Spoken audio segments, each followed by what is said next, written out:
terintegrasi sehingga kita harapkan tidak terjadi penumpang-penumpang gelap dalam prosesi penganggaran. Dan demikian juga berkaitan dengan peningkatan kapabilitas APIP. Kami ini harus meningkat, ya. IICM kami, internal audit capability model kami harus meningkat levelingnya, sehingga diharapkan pakai katalisator yang mendorong OPD-OPD untuk bersama-sama melakukan pencegahan korupsi berkaitan dengan pelaksanaan APBD. Itulah rakornya.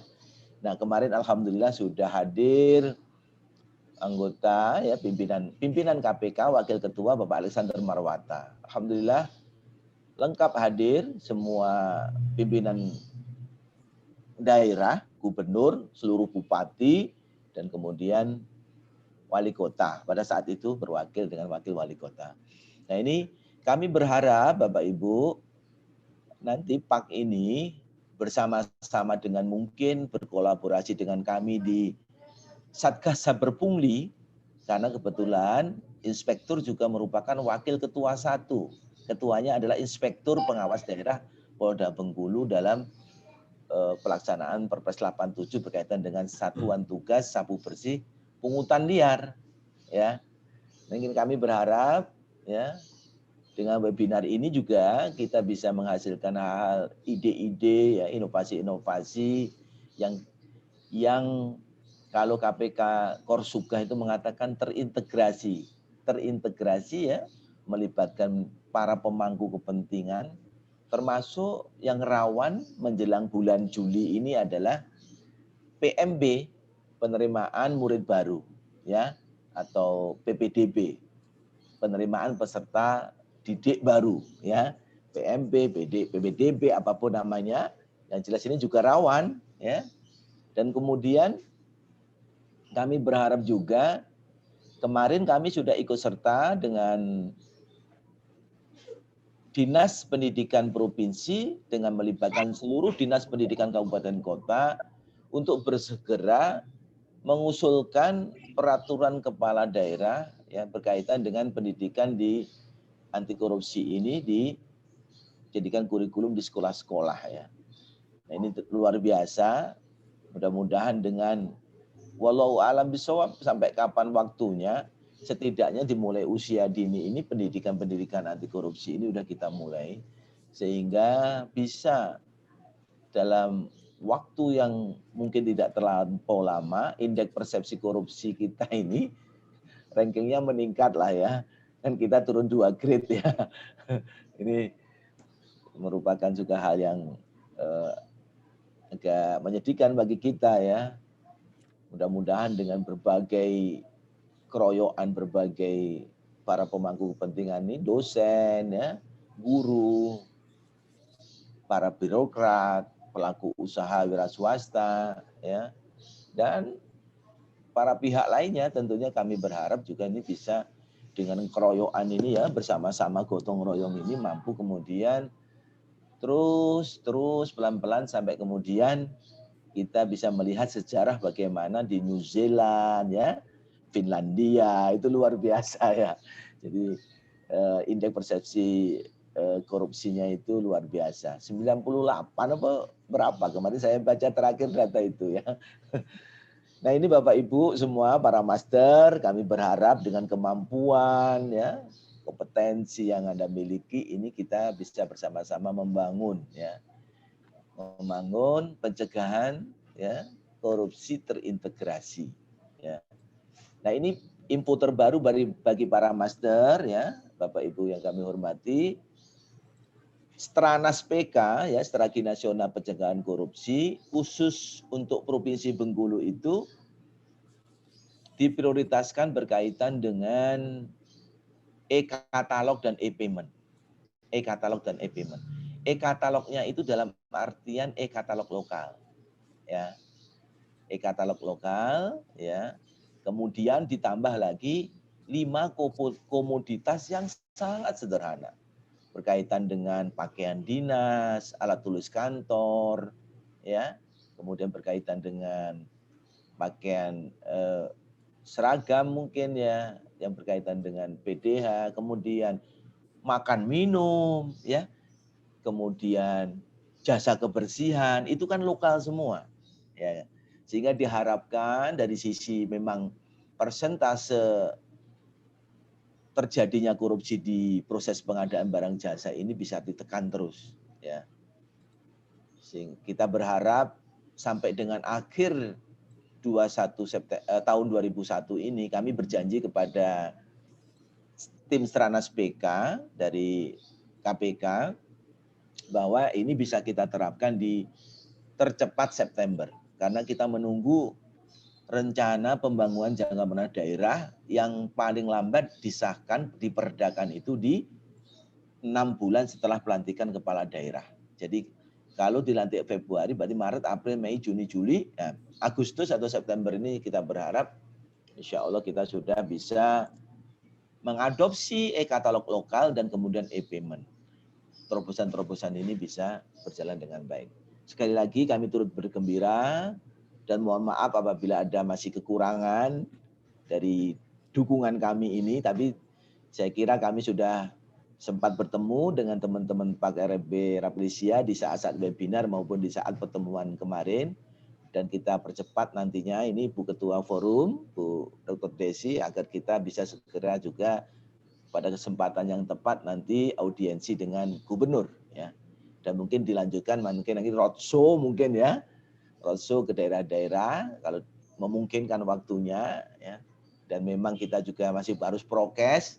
Hari ini kita mendapatkan informasi Bengkulu bertambah positif 90, 2 digit lagi ya. Kita berdoa ini segera turun COVID ini ya. Pada kesempatan lain nanti kalau diperkenankan kita roadshow ya, kita kolaborasikan waktu yang tepat, sinkronisasi waktu yang tepat, kita harmonisasikan program kegiatan baik birokrat, sisi birokrat maupun sisi teman-teman Pak RMB Bengkulu ya. Demikian saya kira kami sangat mendukung kegiatan webinar ini dan giat-giat yang lain yang memungkinkan dengan kita mengikuti protokol kesehatan untuk kopi darat ya, bertemu untuk fokus communication terbatas ya, atau giat-giat yang lainnya. Demikian Pak Dr. Suranto, terima kasih. Mohon maaf atas segala kekurangan. Billahi taufiq wal hidayah. Assalamualaikum warahmatullahi wabarakatuh. Waalaikumsalam warahmatullahi wabarakatuh. Terima kasih Pak Heru.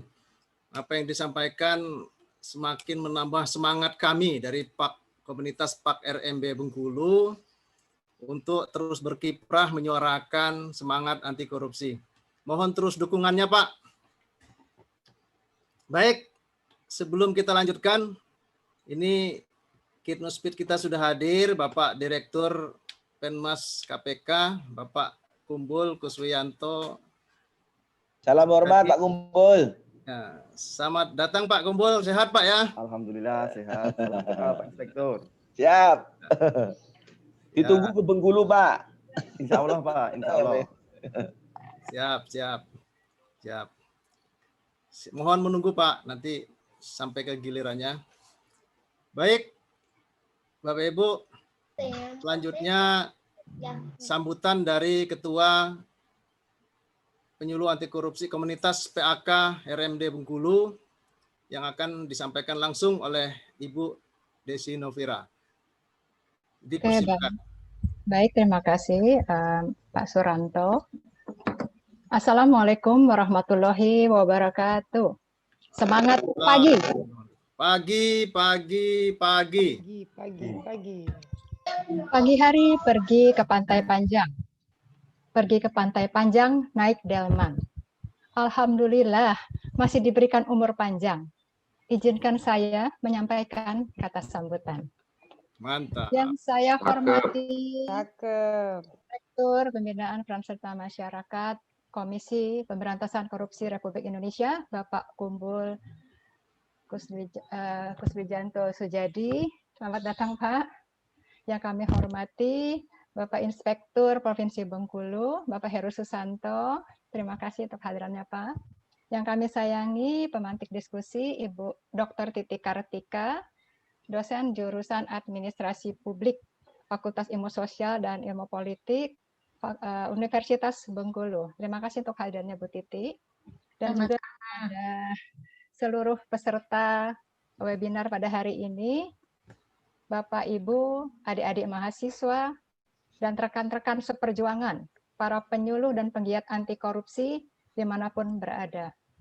Puji syukur kita panjatkan kehadirat Allah Subhanahu wa Ta'ala, karena pada hari ini kita masih diberikan nikmat sehat dan kesempatan untuk bisa hadir dalam webinar hari ini dengan tema korupsi dalam perspektif gender dalam rangka memperingati Hari Kartini. Izinkan saya untuk sedikit memperkenalkan Forum Penyuluh Anti Korupsi Rafflesia Mekar Bengkulu. Bahwa forum ini sudah dibentuk pada tanggal 4 Januari tahun 2020, jadi masih balita ini. Pada waktu itu baru 4 orang penyuluh yang tersertifikasi oleh LSP KPK. Dan alhamdulillah saat ini sudah ada 25 orang penyuluh anti korupsi, yang mayoritas ini anak buahnya Pak Inspektur ini. Banyak APIP, 11 orang ya, tersebar baik dari provinsi maupun inspektorat kabupaten, beberapa kabupaten. Dan juga ada 7 orang dosen yang bergabung dalam PAK RMB, serta ASN dan pegawai yang di lingkungan Kemenkumham, Pengadilan Agama Muko-Muko, perguruan tinggi, dan yang membanggakan ada 3 orang adik-adik kami, ya, para master penyuluh anti korupsi, yaitu mahasiswa Poltekkes Kemenkes Bengkulu yang juga sudah tersertifikasi oleh LSP KPK tahun kemarin. Kami berperan dalam pemberantasan korupsi di bidang edukasi dan kampanye. Dan kegiatan webinar saat ini adalah merupakan salah satu kegiatan kami dalam menularkan nilai-nilai anti korupsi kepada masyarakat pada umumnya. Pada kesempatan ini kami juga ingin menyampaikan bahwa webinar ini bisa terselenggara berkat support dari pertama Ditpermas KPK dan juga dari pemerintah Provinsi Bengkulu yang diwakili oleh Pak Inspektur yang hadir ini. Perkenankan pada kesempatan ini kami mengucapkan terima kasih yang sebesar-besarnya terkhusus kepada Bapak Direktur Permas KPK yang telah meluangkan waktunya untuk hadir di tengah-tengah kami dan mohon izin untuk memberikan keynote speech nanti ya Pak. Terima kasih sekali Bapak sudah mensupport kami, ini menjadi semangat untuk forum di daerah. Terima kasih juga kepada Pak Inspektur yang merupakan dewas kami juga. Pak Inspektur ini selalu setia ini menemani setiap aksi kami, selalu support. Dan luar biasa beliau ini selalu cepat sekali merespon WhatsApp message gitu ya. Nggak sampai 1 menit sudah dijawab begitu. Responnya luar biasa. Dan yang tersayang Ibu Titi, terima kasih. Luar biasa ini Ibu Titi sudah meluangkan waktu hadir di tengah kita, di tengah kesibukan beliau. Sebagai pemantik diskusi pada hari ini, diskusi yang hangat berkaitan dengan isu-isu gender dan berkaitan dengan korupsi. Kami juga mengucapkan terima kasih kepada seluruh peserta yang luar biasa, yang saat ini di ruang Zoom sudah hadir 218 orang dan juga melalui channel YouTube. Terima kasih para peserta, Bapak, Ibu, adik-adik mahasiswa dan semua rekan-rekan di seluruh tanah air yang sudah hadir ini. Dan terkhusus juga kami mengucapkan terima kasih kepada tim kepanitiaan yang sudah meluangkan waktu bersusah payah menyiapkan bagaimana webinar ini bisa terselenggara dengan baik di tengah kesibukan para master panitia dengan kesibukan tugas masing-masing, tugas utamanya, tapi masih bisa berkontribusi untuk kegiatan hari ini. Akhir kata, kami semua berharap para peserta bisa menyimak dengan baik materi webinar pada hari ini dan mengambil manfaat dari kegiatan ini. Kami juga sangat berharap bahwa kolaborasi seperti ini dapat berlanjut di waktu-waktu yang akan datang dan bersinergi untuk mengobarkan aksi anti korupsi di Provinsi Bengkulu. Semoga Allah meridhoi ikhtiar kita. Saya sudahi. Wabillahi taufiq wal hidayah. Wassalamualaikum warahmatullahi wabarakatuh. Semangat pagi. Waalaikumsalam warahmatullahi wabarakatuh. Pagi. Waalaikumsalam warahmatullahi wabarakatuh. Waalaikumsalam warahmatullahi wabarakatuh. Luar biasa Bapak Ibu ya, pantun memang sudah menjadi trademark penyuluh anti korupsi ya. Dalam setiap kesempatan kalau menyampaikan apapun itu tak lupa diselingi dengan pantun. Terima kasih Ibu Desi Novira selaku Ketua PAK RMB yang saat ini juga selaku dosen di Poltekkes Kemenkes Bengkulu. Beliau tadi seperti yang disampaikan ya, membedani bersama 3 orang penyuluh anti korupsi lainnya, Mbak Master Antori Royan, Master Anang Wahyudi, dan Master Engki Rendra, berperan membidani lahirnya komunitas PAK RMB kurang lebih 3 tahun yang lalu. Bapak Ibu yang kami hormati, selanjutnya kita masuki acara inti kegiatan webinar bertemakan korupsi dalam perspektif gender, dengan diskusi yang akan dipandu oleh moderator kita, Ibu Lisma Ningsi, penyuluh anti korupsi dari PAK RMB sekaligus dosen di Poltekkes Kemenkes Provinsi Bengkulu. Pada Ibu Lisma Ningsi dipersilakan. Terima kasih Pak Suranto. Assalamualaikum warahmatullahi wabarakatuh. Waalaikumsalam warahmatullahi wabarakatuh. Selamat pagi dan salam sejahtera bagi kita semua. Jalan-jalan ke Pasar Bengkulu, tidak lupa membeli duku. Salam integritas dan sehat selalu. Sehat tanpa korupsi budayaku. Semangat pagi. Pagi. Luar biasa ya Bapak Ibu. Alhamdulillah merupakan suatu kehormatan bagi kami dapat berpartisipasi pada kegiatan webinar ini dalam rangka memperingati Hari Kartini. Kegiatan ini merupakan kolaborasi antara Forum Penyuluh Anti Korupsi Rapresia Mekar Bengkulu dan Direktorat Pembinaan Peran Serta Masyarakat KPK RI dengan tema Korupsi dalam Perspektif Gender. Bapak Ibu, kita tahu bahwa perempuan dan laki-laki menjalankan peran, berkebutuhan, dan menghadapi tantangan yang berbeda-beda.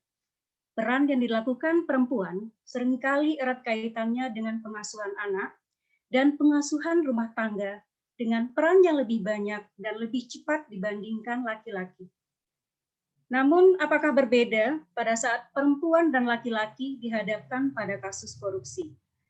Untuk lebih memahami hal tersebut, telah hadir bersama kita keynote speaker dan pemantik diskusi pada hari ini berasal dari Direktorat Pembinaan Peran Serta Masyarakat KPK RI dan Universitas Bengkulu.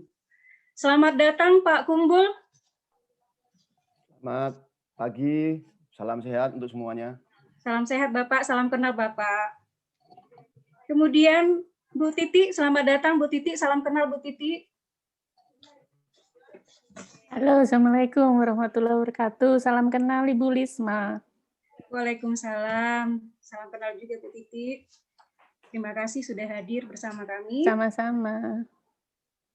Bapak Ibu, adapun penyampaian materi dan diskusi tanya jawab kita pada hari ini kurang lebih 1 jam 15 menit, di mana materi disampaikan secara panel masing-masing selama 25 menit, dilanjutkan dengan diskusi dan tanya jawab. Namun sebelum kita mulai, kami ingatkan kembali bahwa untuk semua partisipan, mohon kerjasamanya untuk mute suara Zoom. Kemudian untuk partisipan yang akan mengajukan pertanyaan, silahkan melalui kolom chat dengan menuliskan nama dan tujukan kepada siapa pertanyaannya. Baik Bapak Ibu, selanjutnya mari kita dengarkan dan saksikan materi pertama kita dari keynote speaker, Bapak Kumbul Kusdwijanto Sujadi. Beliau saat ini diberi amanah sebagai Direktorat Pembinaan Peran Serta Masyarakat KPK RI. Kepada Bapak Kumbul kami persilakan.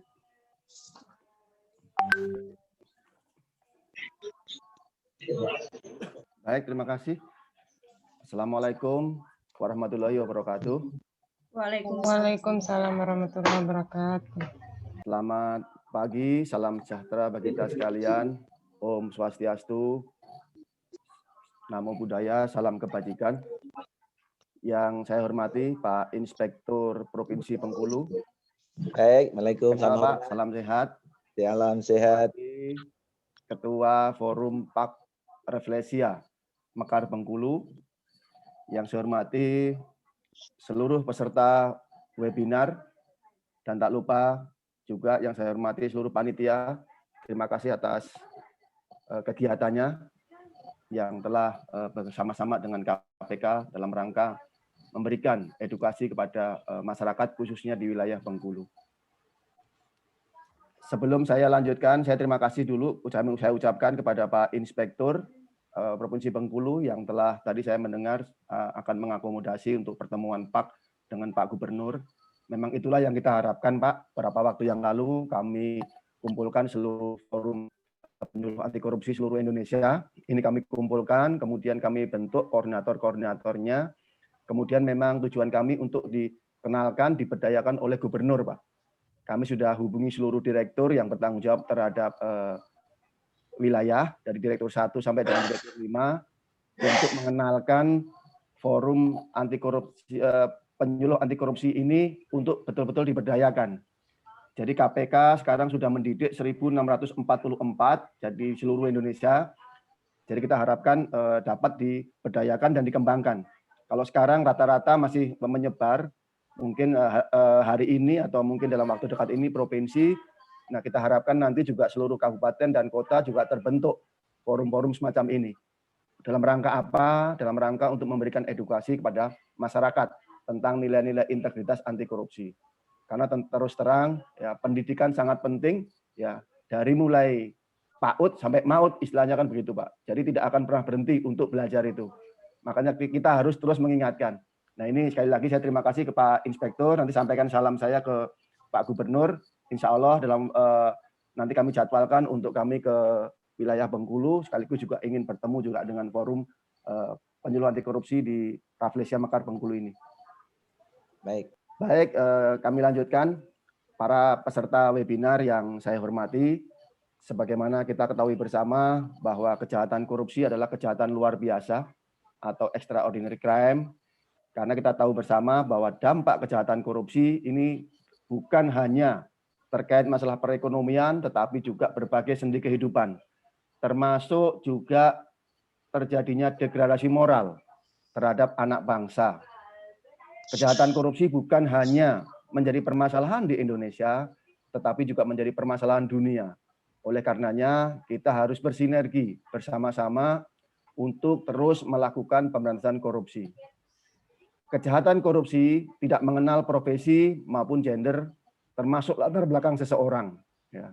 Siapapun akan bisa menjadi pelaku korupsi apabila nilai-nilai integritas di dalam dirinya hilang. Nah, ini juga menjadi perhatian kita.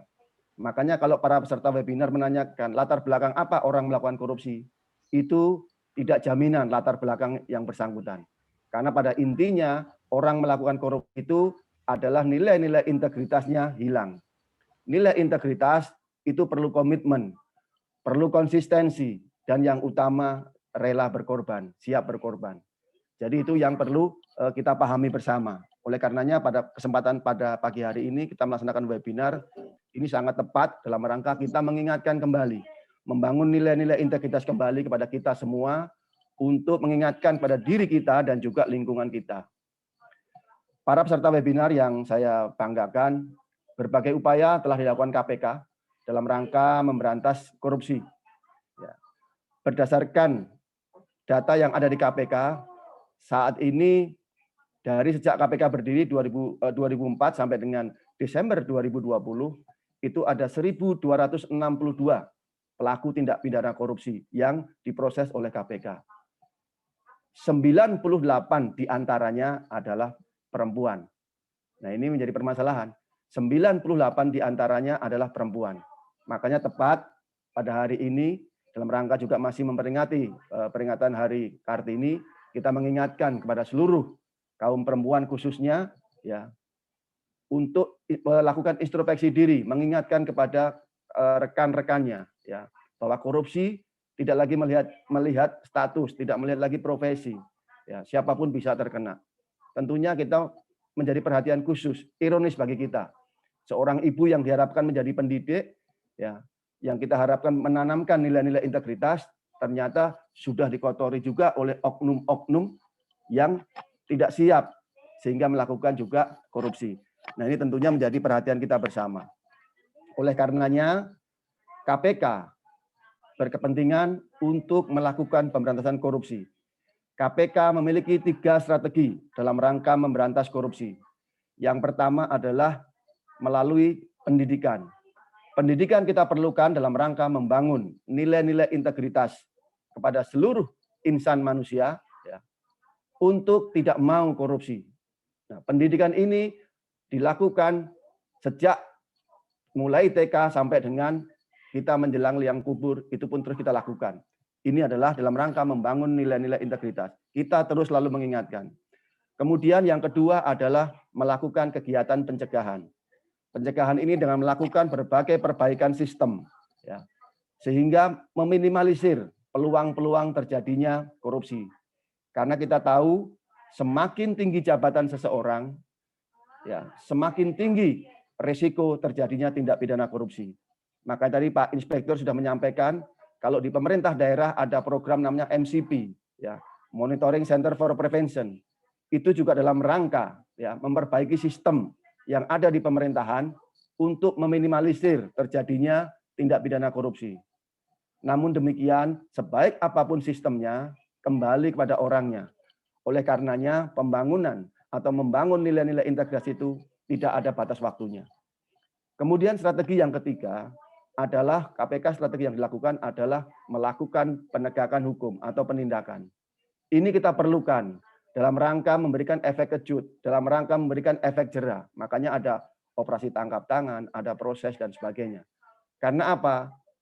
Manusia juga perlu diingatkan. Mungkin dilakukan pencegahan dengan berbagai upaya, tidak ingat juga, ya kita lakukan penindakan. Nah, ini strategi yang dilakukan oleh KPK. Yang pertama pendidikan, pencegahan, kemudian penindakan.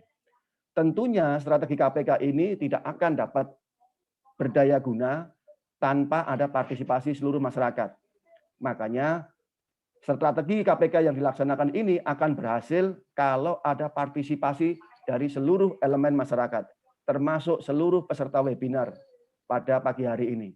Sesuai dengan diatur juga dalam Undang-Undang 19 tahun 2019, di sana pasal 41 dikatakan bahwa masyarakat memiliki kewajiban untuk berpartisipasi dalam rangka memberantas korupsi. Nah itu. Jadi sekali lagi, KPK tidak mungkin dapat memberantas korupsi sendiri.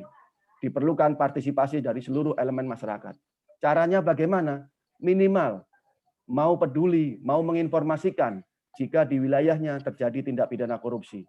Nah, ini juga menjadi perhatian kita bersama. Saya sangat berterima kasih kepada Ketua Forum dan Panitia. Ya, kembali kita mengingatkan bersama di peringatan Hari Kartini ini, kita kembali kepada jati diri bagaimana seorang perempuan harus berbuat, kan seperti itu. Ya. Kenapa ini menjadi sorotan? Ya, tadi ada 98 oknum perempuan yang tidak siap menerima, ya, tidak siap dengan jabatan yang disandangnya, sehingga melakukan hal-hal yang mencemarkan atau mencoreng kaum ibu. Nah, ini tentunya menjadi perhatian kita bersama. Oleh karenanya, pada kesempatan yang baik ini, saya berpesan kepada seluruh peserta webinar dan khususnya kepada seluruh perempuan Indonesia dimanapun berada, kembali mengingatkan tentang peran seorang perempuan. Yang pertama adalah peran sebagai ibu. Nah, ini kita harus mengingatkan kembali, seorang ibu diharapkan mampu mendidik, menanamkan nilai-nilai integritas, menanamkan moral yang baik.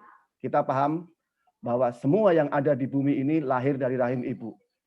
Oleh karenanya saya berharap seorang ibu terus dapat membangun nilai-nilai sejak dini, menanamkan nilai-nilai kejujuran, keadilan, disiplin, tanggung jawab, dan nilai-nilai integritas lainnya. Untuk apa? Karena dari rahim ibu itu akan lahir nanti menjadi pemimpin-pemimpin bangsa. Nah, ini tentunya menjadi perhatian kita bersama. Kemudian peran yang kedua adalah peran sebagai istri. Bagi perempuan-perempuan Indonesia yang sudah menikah, ya, tentunya menjadi seorang istri. Kita berharap menjadi istri yang solehah, yang dapat mendampingi suaminya, mengingatkan suaminya apabila ada hal-hal yang cenderung mungkin melakukan korupsi atau perbuatan-perbuatan kejahatan lainnya. Nah, seorang perempuan, seorang istri ini diwajibkan untuk mengingatkan. Jangan justru sebaliknya, seorang istri menjadi beban bagi suami. Akibatnya suami oleng pikirannya dan melakukan hal-hal yang menimbulkan kerugian bersama. Kita bisa melihat dari 1262 itu sebagian besar adalah laki-laki dengan berbagai latar belakang, kan seperti itu. Makanya kita mengingatkan pada peringatan Hari Kartini yang beberapa waktu kita laksanakan, Kita mengingatkan kembali peran perempuan sebagai istri. Kemudian yang ketiga adalah peran perempuan bagian dari masyarakat.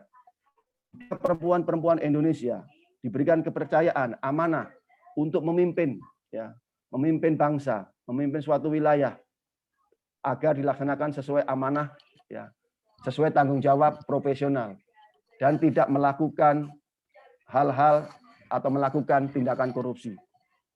Kemudian sebagai bagian dari masyarakat, perempuan Indonesia juga harus menjadi toladan, ya, menjadi kebanggaan lingkungan sekitarnya, dan juga berani berkorban, berani melawan ketidakadilan, dan juga berani melaporkan apabila di lingkungannya terjadi tindak pidana korupsi. Jadi 3 peran perempuan itu tadi saya berharap, ya, dapat dilaksanakan oleh perempuan Indonesia. Ya, selain membangun nilai-nilai, juga berani berpartisipasi. Karena bagaimanapun juga, ya, seluruh elemen masyarakat kita berharapkan berperan. Sekali lagi, KPK tidak mungkin dapat melakukan pemberantasan korupsi sendiri. Makanya perlu kerjasama dari seluruh elemen masyarakat dan seluruh pemangku kepentingan. Itu mungkin hal-hal yang dapat kami sampaikan. Sekali lagi, apa yang saya sampaikan ini mudah-mudahan menjadi bahan atau wawasan penambahan kepada kita semua untuk terus berkontribusi nyata, berpartisipasi nyata untuk melawan korupsi. Demikian yang dapat saya sampaikan. Kurang lebihnya kami mohon maaf. Terima kasih. Wassalamualaikum warahmatullahi wabarakatuh. Waalaikumsalam. Waalaikumsalam warahmatullahi wabarakatuh. Super sekali Pak Kumbul. Terima kasih atas keynote speaker yang telah disampaikan, ya. Yang dapat saya simpulkan atau key point dari pemaparan dari Pak Kumbul, strategi KPK itu dapat berhasil jika semua elemen masyarakat ikut berpartisipasi. Kemudian peran perempuan itu ada 3 hal, sebagai ibu, sebagai istri, dan sebagai bagian dari masyarakat, agar dapat menjalankan perannya sesuai dengan yang diamanahkan. Terima kasih Pak Kumbul. Kami ingatkan kembali kepada seluruh partisipan untuk selalu mute suara Zoom agar kegiatan kita dapat berjalan secara lancar. Selanjutnya kita akan mendengarkan materi kedua dari pemantik diskusi kita. Namun sebelumnya saya akan membacakan bayanat beliau yang membuat saya terkagum-kagum.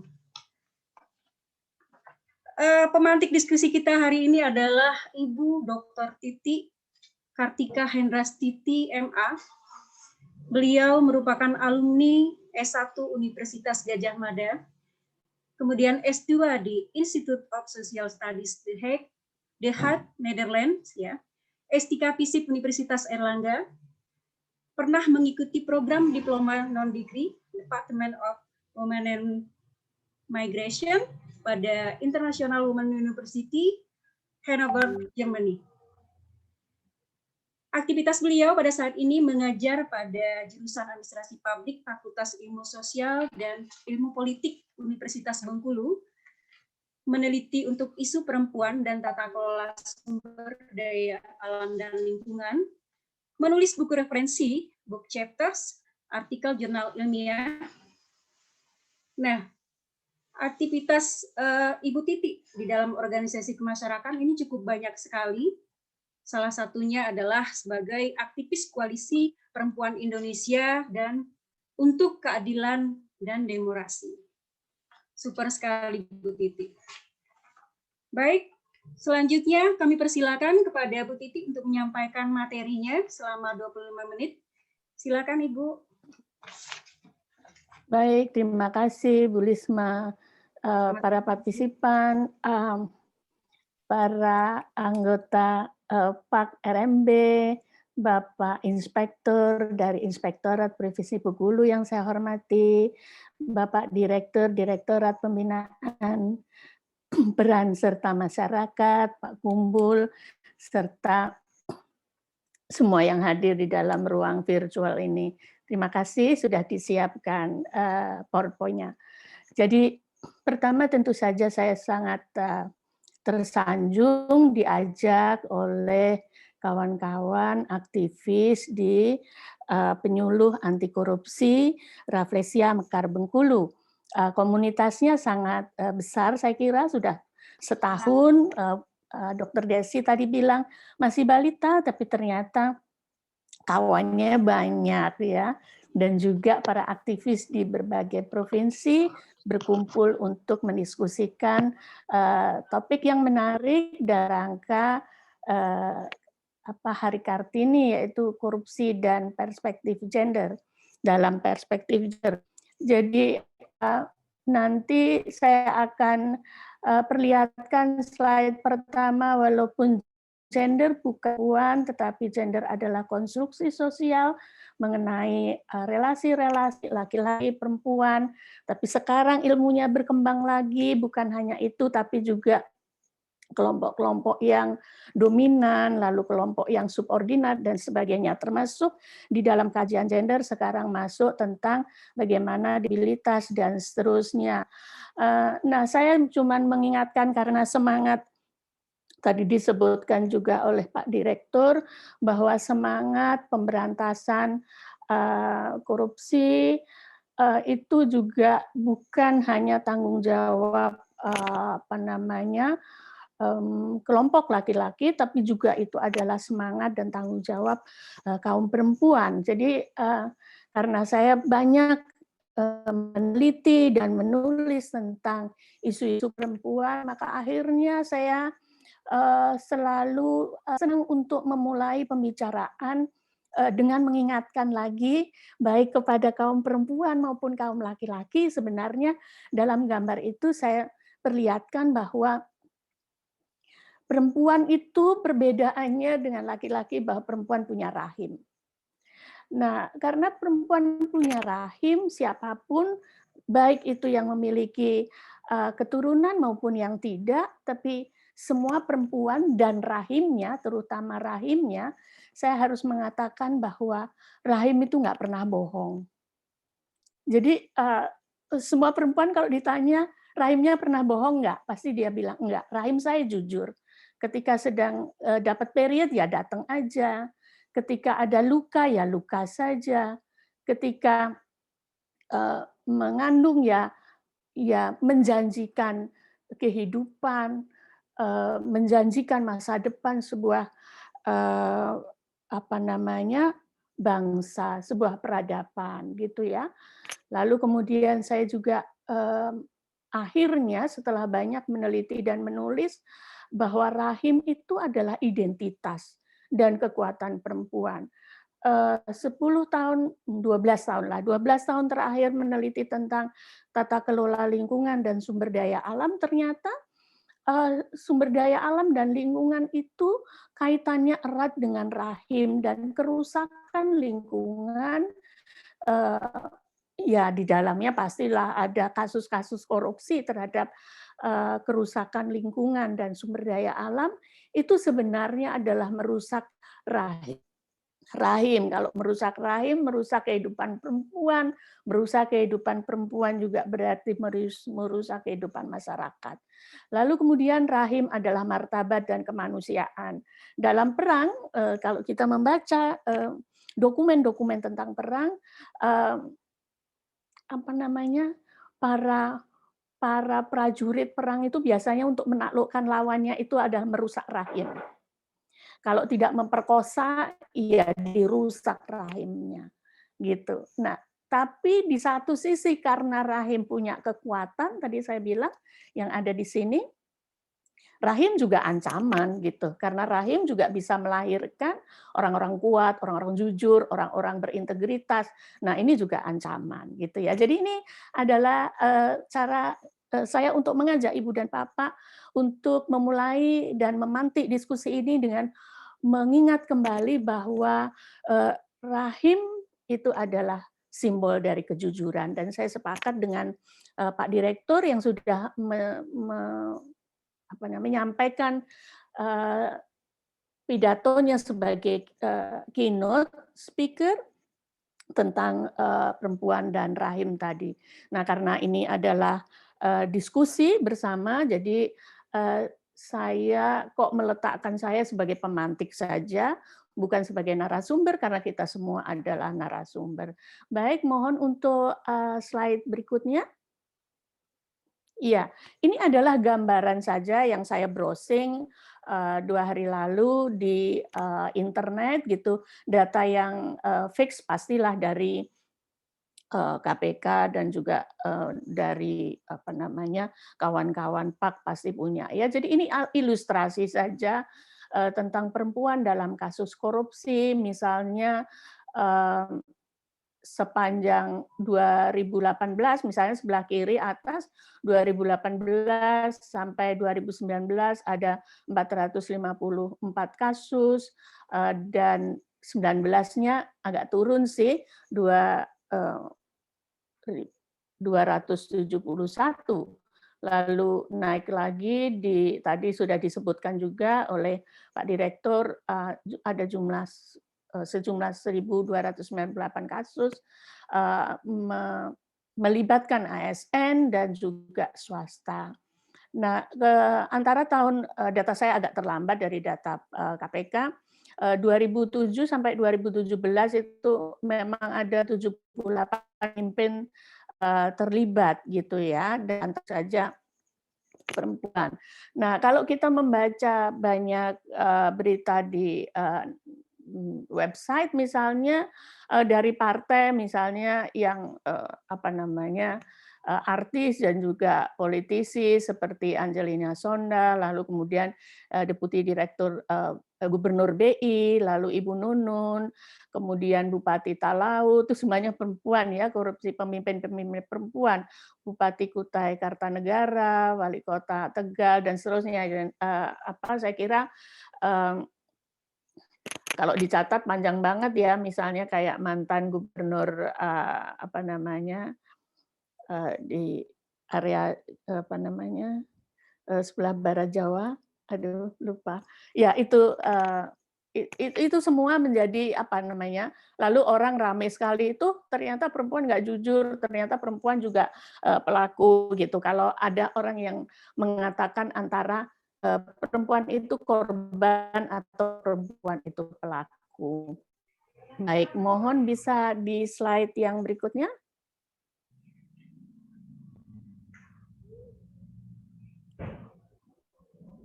Ya, lalu pertanyaannya setelah ada ilustrasi tentang perempuan dan korupsi tadi adalah bagaimana perempuan diposisikan dalam korupsi gitu. Jadi kalau kita pernah membaca tulisan Hussein, Celestine, dan Jessica tahun 2010, itu perempuan korupsi disebut sebagai petty corruption.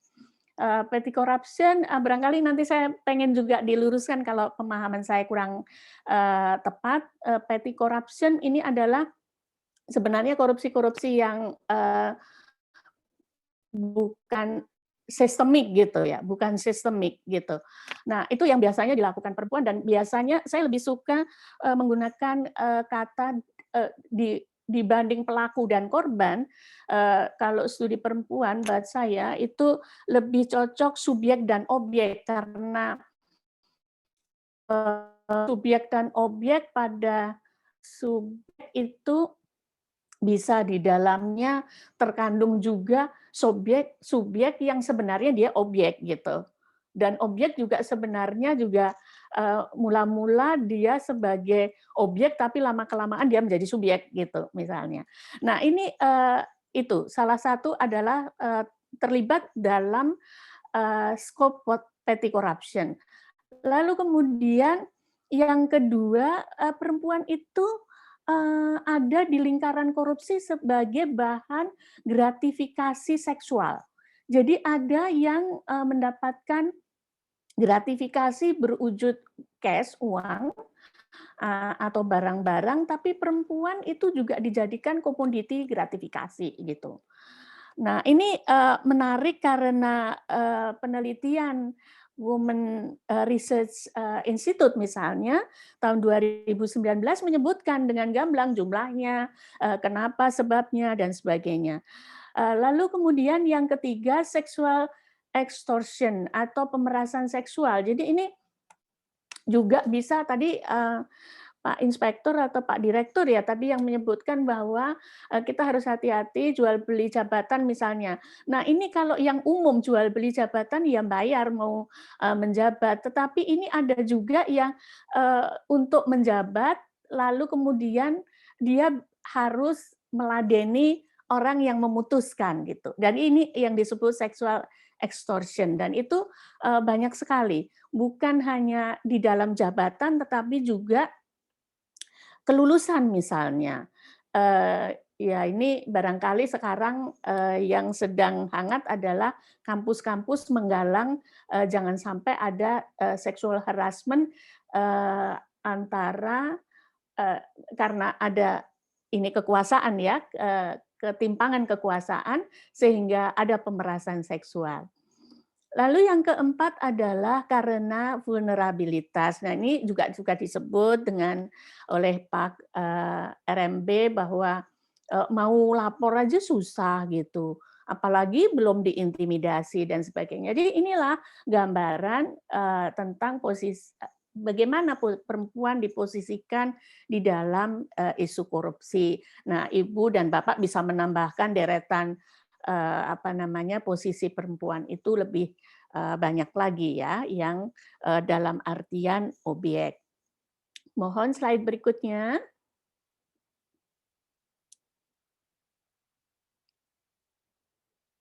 Iya. Nah, lalu sebagai objek tentu saja terdampak ya, terdampak tentang itu tadi yang gratifikasi dan trafficking. Sebenarnya gratifikasi tadi itu di dalam studi perempuan masuk juga dalam kategori trafficking atau perdagangan.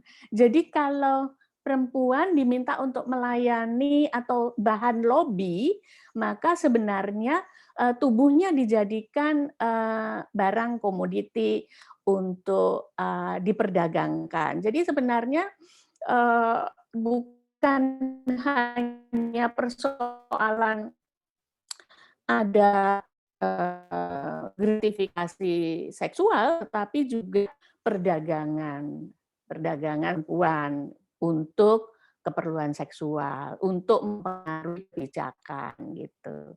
Lalu kemudian eksploitasi. Nah, eksploitasi itu tadi yang di dalam slide berikut sebelumnya masuk dalam extortion tadi. Jadi pemerasan gitu, eksploitasi, ancaman dan juga penyuapan gitu ya. Nah, penyuapan ya perempuan sendiri menyuap supaya lulus maka dia boleh dicium, boleh diajak kencan, boleh nonton dan sebagainya. Ya, tapi sebenarnya sistem juga tidak memberikan rambu-rambu supaya ketimpangan tersebut bisa diatasi begitu ya. Lalu kemudian sanksi. Nah, sanksi saya kira bukan hanya subjek yang menerima sanksi, tetapi objek juga sangat menerima sanksi, bahkan biasanya bisa 2-3 kali beratnya, karena bukan hanya sanksi hukum, tetapi juga sanksi sosial, sanksi politik, dan pelabelan. Jadi,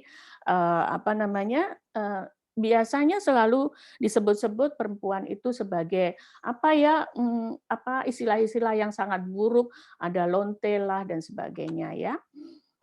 Kemudian stigma. Jadi stigma di dalam korupsi sebagai objek itu ya tadi korban, victim.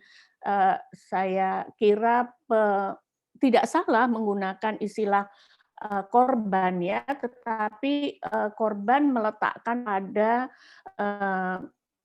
hal yang sangat pas dan situasinya susah untuk berubah. Saya lebih suka objek karena objek bisa menjadikan dirinya subjek sebagai tadi disebutkan bahwa perempuan punya potensi sebagai penggiat anti korupsi misalnya. Lalu KDRT ya biasanya begitu kalau hubungannya kalau istri tadi disebutkan perempuan sebagai anak, perempuan sebagai ibu, perempuan sebagai istri. Biasanya di dalam korupsi selalu ada cenderung ada masuk isu-isu seksual perempuan, lalu kemudian ada KDRT di dalam rumah, apalagi nanti kalau sudah diputuskan suaminya masuk penjara, lalu kemudian perempuan harus bertanggung jawab atas semuanya, dan itu juga adalah kekerasan psikologi. Baik, berikutnya, slide berikutnya, nanti bisa didiskusikan. Nah, sebenarnya kalau di dalam studi-studi perempuan dan studi gender itu peristiwa seperti korupsi ini selalu masuk dalam analisis kuasa gitu. Jadi relasi-relasi kuasa. Jadi struktur dalam relasi kuasa dalam perspektif gender induknya adalah yang ada di tengah ini, yaitu adalah struktur patriarki. Dan struktur patriarki itu mempengaruhi semua struktur yang lain, misalnya seperti militerisme, seperti kapitalisme, fundamentalisme, lalu yang akhir-akhir ini misalnya berapa ya, 2 dekade ini adalah terorisme gitu ya. Struktur itu masuk ke semua itu, termasuk apa namanya, struktur di dalam pemerintahan ini mesti juga dikaji betul-betul apakah di dalamnya itu tadi sudah diupayakan, diceritakan oleh Bapak Direktur dan Bapak Inspektur bahwa diupayakan supaya kebijakan itu tidak memberi peluang untuk korup gitu. Nah, boleh, tetapi kemudian apakah gitu, apakah prakteknya lalu kemudian bersih seperti yang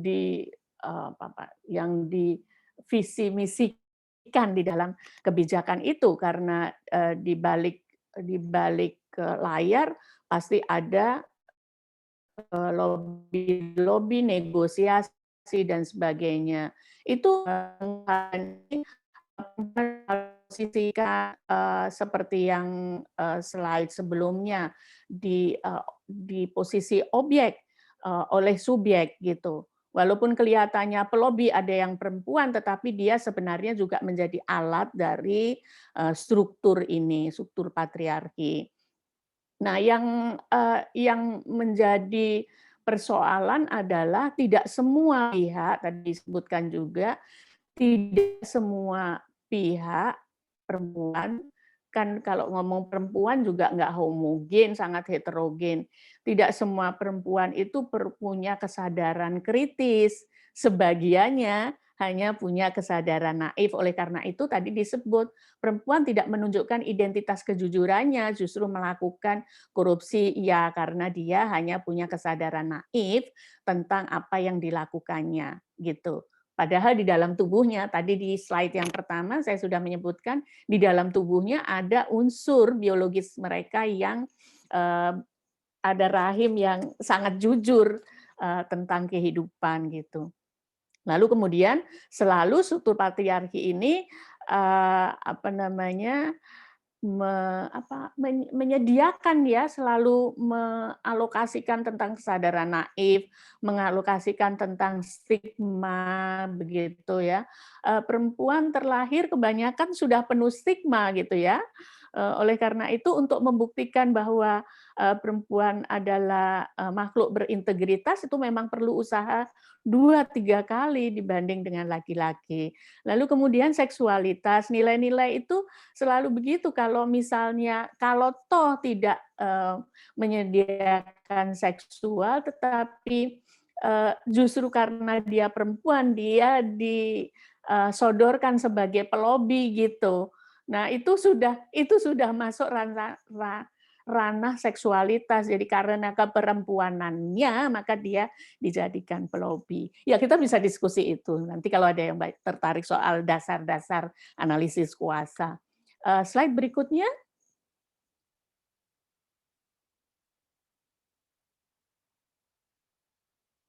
Ya, ini adalah follow up dari analisis kuasa pada slide sebelumnya soal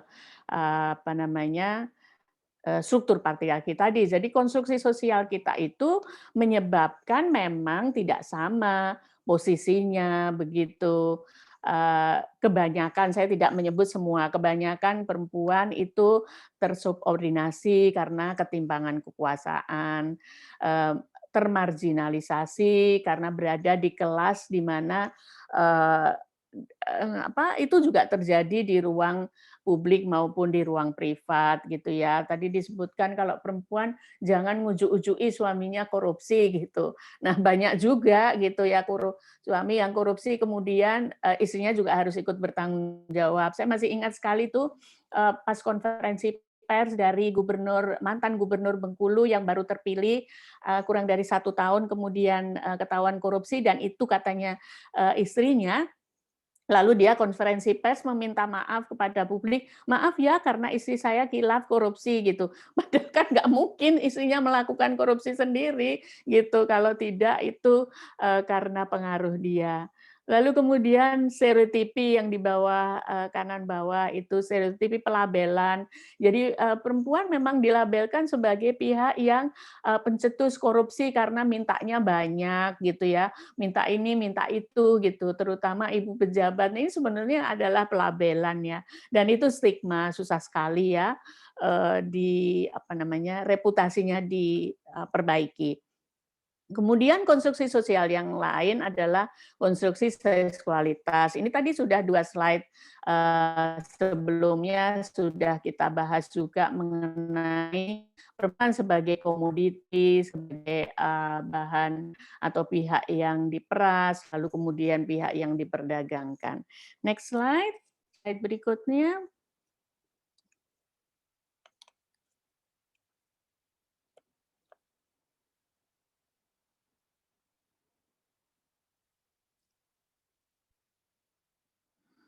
Ya, kelindan korupsi, konstruksi gender pada kasus korupsi adalah kepemimpinan perempuan. Jadi memang kita ada banyak studi-studi mengenai mengapa perempuan perempuan pemimpin melakukan korupsi. Karena misalnya di parpol itu untuk bisa maju menjadi pemimpin itu maharnya mahal ya.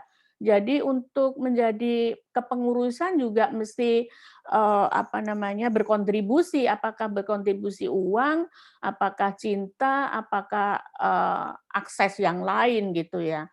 Lalu kemudian munculnya politik dinasti, ini juga mempengaruhi bagaimana kepemimpinan perempuan menjadi buruk ya. Rente misalnya ini sudah banyak kita lihat ya. Lalu kemudian kebijakan, ada di strukturnya, substansinya dan patologi birokrasi yang korup gitu ya. Saya senang bahwa KPK sekarang sangat galak gitu ya. Tapi segalak-galak KPK tuh nggak ada takutnya juga gitu. Banyak banget yang masih melakukannya sehingga kebijakan-kebijakan itu diselip-selipkan gitu. Jadi masih ada gejala-gejala bagaimana lirik-lirikan antara legislatif, eksekutif, lalu kemudian ada pihak-pihak swasta yang kemudian memberikan upeti dan sebagainya. Nah, ini kan ada gaps antara kebijakan dan law enforcement-nya. Lalu ada juga secara psikologis gitu konstruksi gender dan korupsi itu menyalahkan perempuan dasar memang pengennya banyak duit, glamor apa gitu. Tapi sebenarnya setelah ada studi yang saya baca itu dorongan eksternal itu lebih besar dan kuat, bukan internal gitu. Jadi ini membuktikan bahwa sesungguhnya perempuan sebagai objek tadi itu memang terbukti. Lalu yang kiri bawah konsumerisme itu memang perempuan menjadi alat ya, instrumen dari kapitalis. Jadi mau belanja di sosial media, belanja online dan sebagainya itu yang diserang perempuan itu ya. Mulai dari hijab sampai sepatu. Ya. Itu semua itu, jadi seluruh tubuh perempuan itu menjadi iklan dan itu dijual semuanya barang-barang. Sampai pembalut dan sebagainya, semuanya. Ya. Nah, ini juga nanti harusnya muncul kesadaran kritis ya. Slide berikutnya mungkin sudah menuju pada Ya, ini hanya memberitahu bahwa ada 10 provinsi dengan indeks gender gap-nya kecil. Yang paling bagus adalah Bali, tapi ada beberapa yang sudah mulai bagus. Next saja, nanti kita diskusikan kalau ada yang tertarik. Ya, nah ini mulai ya bagaimana sesungguhnya perempuan ini yang saya bilang tidak homogen. Ada kelompok-kelompok perempuan yang masuk di dalam ranah anti korupsi gitu. Jadi diskursus perlawanan perempuan terhadap korupsi ini sudah makin sudah makin populer gitu ya. Saya kira kawan-kawan yang ada di PAK RMB juga mengambil tema ini pun juga karena sudah jengah gitu sama stigma gitu. Jadi kalau mau merunut teorinya adalah mulai dari gelombang kedua menggunakan teori teori gender gelombang 2, personal is political. Jadi ada kesadaran kritis kalau perempuan punya kesadaran kritis dan meninggalkan kesadaran naifnya, maka itulah mereka akan masuk di dalam bahwa perempuan punya apa, menentang, menghadapi, merubah kondisi, melakukan aksi, misalnya menolak uang serangan fajar menjelang pemilu dan sebagainya, itu adalah sikap ya, memilih, perempuan memilih. Lalu kemudian yang di ketiga bahwa mereka lalu masuk di dalam barisan pencegahan dan pemberantasan korupsi, dan kalau kita baca di berbagai sumber perempuan punya andil yang makin lama makin besar. Next slide.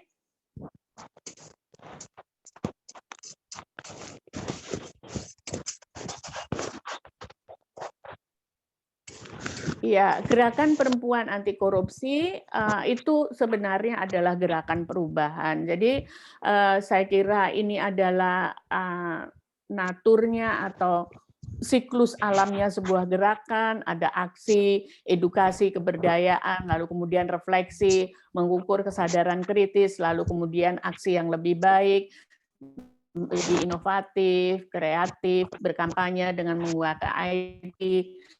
Yang kita lakukan pagi dan siang hari ini saya kira masuk dalam aksi, refleksi, dan aksi lebih baik. Saya kira masih ada satu lagi ya.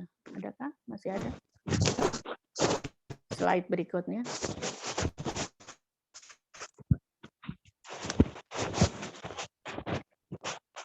Ya, ini slide yang terakhir. Goal besar, jadi tujuan besarnya adalah clean governance. Ya, cita-citanya sih pasti kalau tidak ada korupsi berarti itu bangsa itu bermartabat, yaitu berarti penurunan indeks korupsi, peningkatan produktivitas, kebijakan yang lebih baik, inklusif, menghemat keuangan negara, lalu kemudian tujuannya perubahan sosial, well-being warga negara membaik, dan lingkungan lebih berkelanjutan. Ya, saya kira yang paling bawah adalah referensi, bisa ya dicari. Saya kira itu Ibu Lisma yang bisa saya sampaikan. Maaf kalau sedikit panjang supaya yang lain tertarik untuk ikut diskusi. Wassalamualaikum warahmatullahi wabarakatuh. Waalaikumsalam warahmatullahi wabarakatuh. Super sekali Bu Titi. Kita masuk ke sesi tanya jawab. Mana? Lain. Silakan untuk panitia menampilkan pertanyaan-pertanyaan yang didapat dari chat Zoom.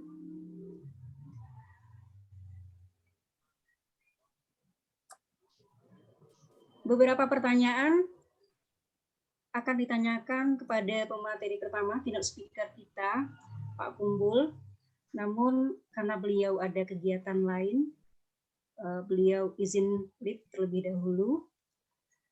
Namun demikian, ada yang mewakili KPK di sini, ada Master Romi.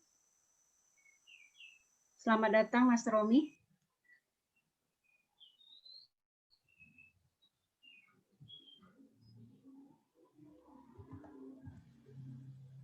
Assalamualaikum.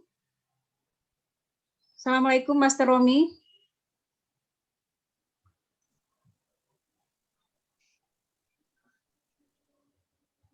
Nggak ada suaranya.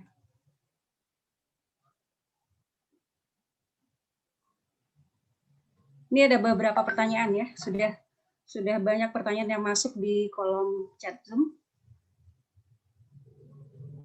Pertanyaan pertama dari Ibu Nurka Merina, Inspektorat Lubuk Linggau. Pertanyaannya, tolong yang pertama tadi, yang mana? Ya. Nah, pertanyaan beliau adalah apa saja kategori yang disebut orang tertangkap tangan OTT. Kami persilakan pada Master Romi.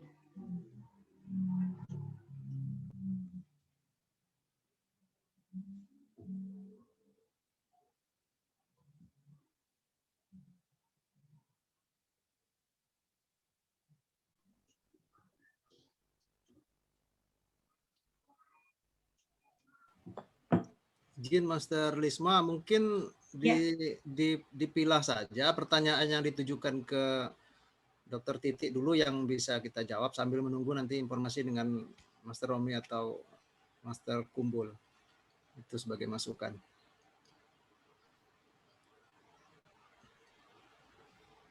Oke. Jadi yang ditampilkan, mohon panitia, mungkin karena Master Romi bisa akan ikut. Kita menuju pertanyaan yang ditujukan kepada Ibu Dr. Titik terlebih dahulu. Ini pertanyaan dari Bu Diana. Apakah relasi kuasa ya juga berpengaruh terhadap perempuan yang melakukan korupsi? Artinya, tindakan korupsi yang dilakukan perempuan didorong karena adanya relasi kuasa yang tidak seimbang di antara dia dan pihak-pihak di sekitarnya. Sekalipun perempuan tersebut adalah pimpinan daerah yang tentunya memiliki kekuasaan, tentu saja tidak dipungkiri ada juga perempuan yang melakukan korupsi atas kehendaknya. Nanti silakan Bu Titi untuk menjawab pertanyaan dari Bu Diana. Ya, terima kasih sekali Ibu Diana. Pertanyaannya menarik dan ini bisa jadi satu tesis ya. Jadi ya betul. Jadi kan gini tuh, korupsi itu kan nggak sendirian ya. Korupsi nggak ngambil uang sendirian atau minta uang pada rekanan, misalnya proyek kan tidak. Saya sudah cerita bahwa kalau kita mengambil contoh yang dilakukan oleh kepala daerah, misalnya perempuan kepala daerah melakukan korupsi, itu kan sebenarnya punya rentetan panjang. Sebelum dia melakukan korupsi ketika dia mendapat punya kekuasaan, dia memang berkuasa, punya otoritas ketika dilantik, menang pemilu, dilantik, pilkada, dilantik lalu menjadi pemimpin. Tetapi jangan lupa bahwa dalam proses mulai dari pencalonan dia, kemudian negosiasi dengan partai, berapa bohirnya iuran untuk bekal dia bisa menaklukkan para pemilihnya dan memenangkan angka di dalam pilkada, itu semua kan terstruktur, walaupun tidak ada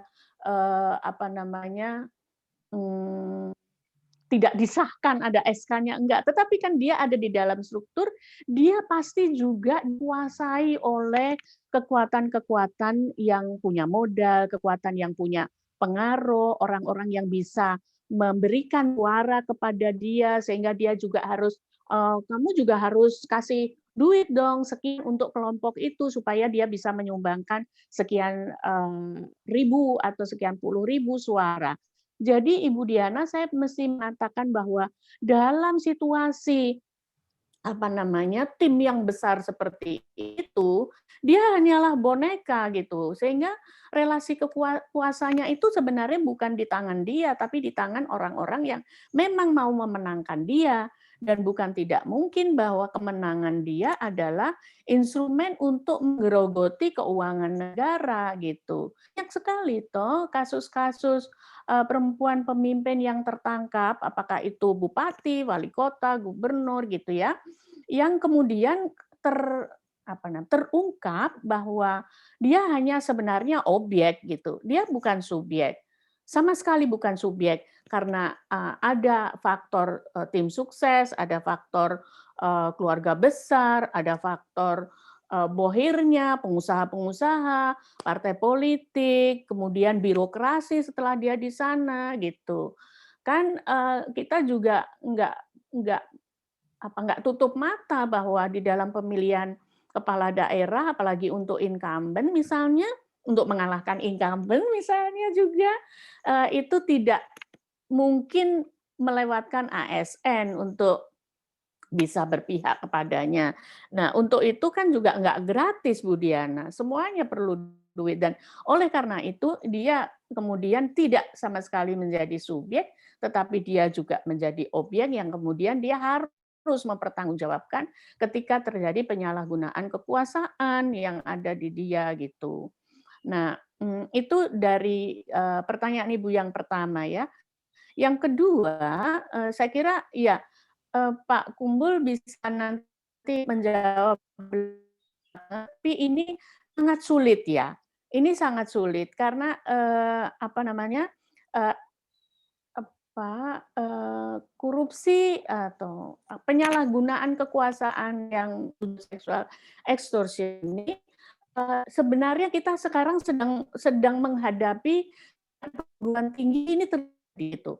Jadi anak-anak yang mau lulus itu kemudian diperas gitu ya oleh berbagai pihak gitu.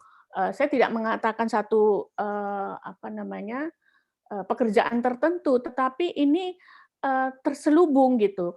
Penyelesaiannya pun sangat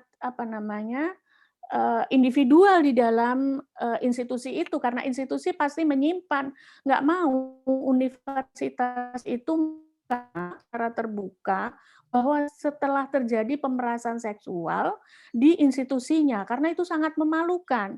Tapi itu terjadi gitu loh. Jadi gitu Ibu Diana ya, kita di perguruan tinggi sekarang sedang menyusun bagaimana institusi perguruan tinggi ini memiliki sistem dan mekanisme klaim atau pelaporan bila terjadi seperti ini dan mahasiswa atau student itu tidak dirugikan karena pelaporannya. Ini enggak cuma di universitas kecil-kecil dan swasta, universitas besar terkenal juga ada dan susah sekali ya, ada yang banyak yang gagal untuk memperoleh keadilan. Ya, gitu Bu Lisma yang bisa saya jawab dari pertanyaan Ibu Diana. Terima kasih Bu Titi. Saya ingin menyapa Ya. Pak Aris ya. Pak Aris ada bergabung dengan kita, ada di Zoom ini Pak Aris. Ya, halo. Oh baik, ada ya Pak. Tadi Pak Romi juga ada di sini ya Pak ya? Pak Romi? Tadi ada ya. Oke. Terkait dengan Mana, Ibu? pertanyaan tadi, mohon panitia ditampilkan lagi pertanyaan yang tadi. Halo Pak Aris. Wah, saya ditegur Pak Inspektur, nggak enak. Lama enggak bersuara, lanjut. Ya, Pertanyaannya tadi. mantap. Lama enggak bersuara, Pak. Ya, alhamdulillah. Bu Dr. Tika Alhamdulillah matematika sehat, luar Pak. biasa. Saya meskipun off cam tapi sangat Nomor satu memperhatikan. tadi, nomor 1, nomor 2. Iya. Iya. Ini terkait pertanyaan dari Bu Diana tadi, Pak Aris. Ini ditanyakan kepada Pak Kumbul, apakah sudah ada penanganan khusus terkait dengan extortion di KPK? Oh. Baik, terima Silakan. kasih. Baik, terima kasih Bu Moderator. Terima kasih Bu Diana atas pertanyaannya. Ini seharusnya saya di sini menjadi pertanyaan. Jadi begini Ibu Diana, kita ini sekarang lagi bicara mengenai pencegahan korupsi dan peran wanita gitu ya dalam perempuan dalam mencegah korupsi. Nah, kalau misalnya pertanyaannya apakah sudah ada penanganan khusus terkait dengan sextortion di KPK, saya tuh nggak bawa data gitu ya mengenai hal ini, tapi tadi seperti yang disampaikan oleh Ibu Titi sebagai pemantik diskusi bahwa perempuan itu yang tadi awalnya menjadi objek menjadi subjek ya. Nah, kalau bicara mengenai sextortion, ini sebenarnya perempuan itu adalah objek gitu kan ya.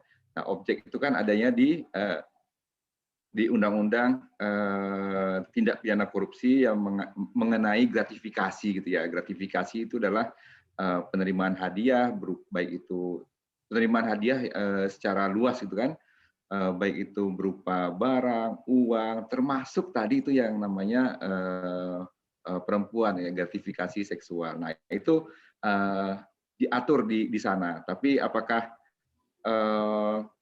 pernah menangani kasus khusus mengenai sextortion di KPK? Nah saya itu nggak punya data gitu ya. Bisa ada, bisa enggak gitu ya. Tapi itu terbuka kemungkinan ada kasus seperti itu ya.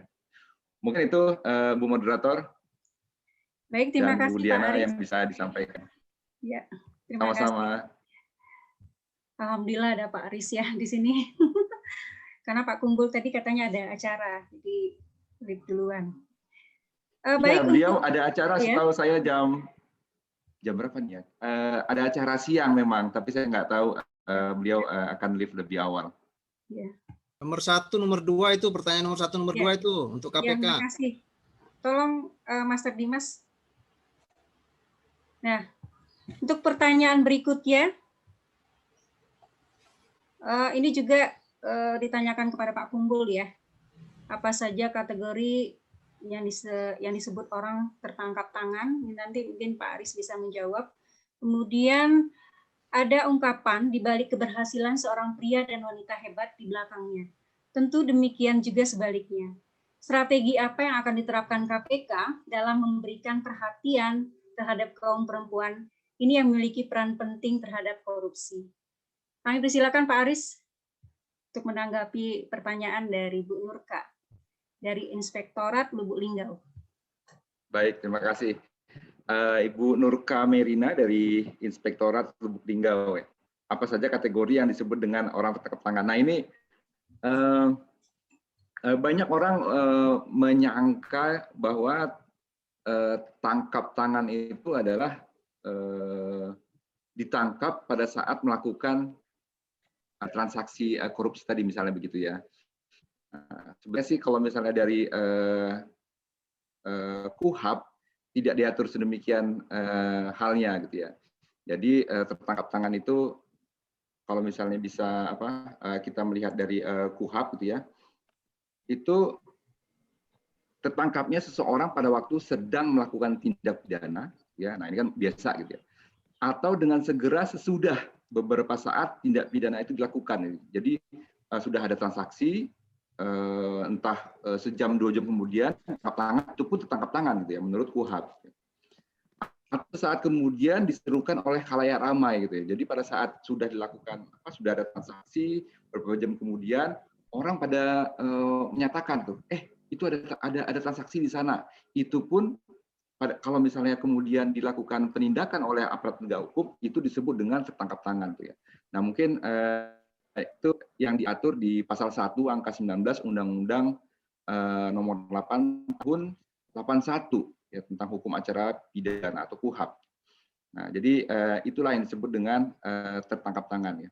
Jadi nomenklatur di KUHAP itu bukan operasi tangkap tangan ya, bukan OTT sebenarnya. Tapi tertangkap tangan. Mungkin itu Ibu Nurka. Jadi definisi tertangkap tangan itu sangat luas ya, seperti diatur di KUHAP. Mungkin itu Ibu Moderator. Saya sebagai peserta mencoba untuk tadi disampaikan oleh Ibu Titi kan kita di sini semua adalah narasumber ya. Jadi kalau misalnya Bapak dan Ibu ingin menambahkan atau ingin berdiskusi lebih luas, kita persilakan kali ya. Oke, untuk pertanyaan kedua Pak Aris.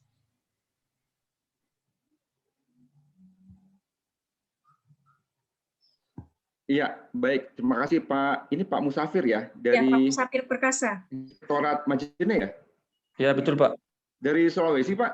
Sulawesi Pak ya, Sulawesi Barat. Alhamdulillah. Ini luar biasanya kalau kita berzoom pesertanya bisa datang dari mana saja. Baik, strategi apa yang diterapkan KPK dalam perhatian terhadap kaum perempuan ini yang memiliki peran penting? Ya, inilah menjadi apa ya diskursus kita gitu dalam beberapa tahun terakhir, bagaimana melibatkan perempuan untuk mencegah korupsi.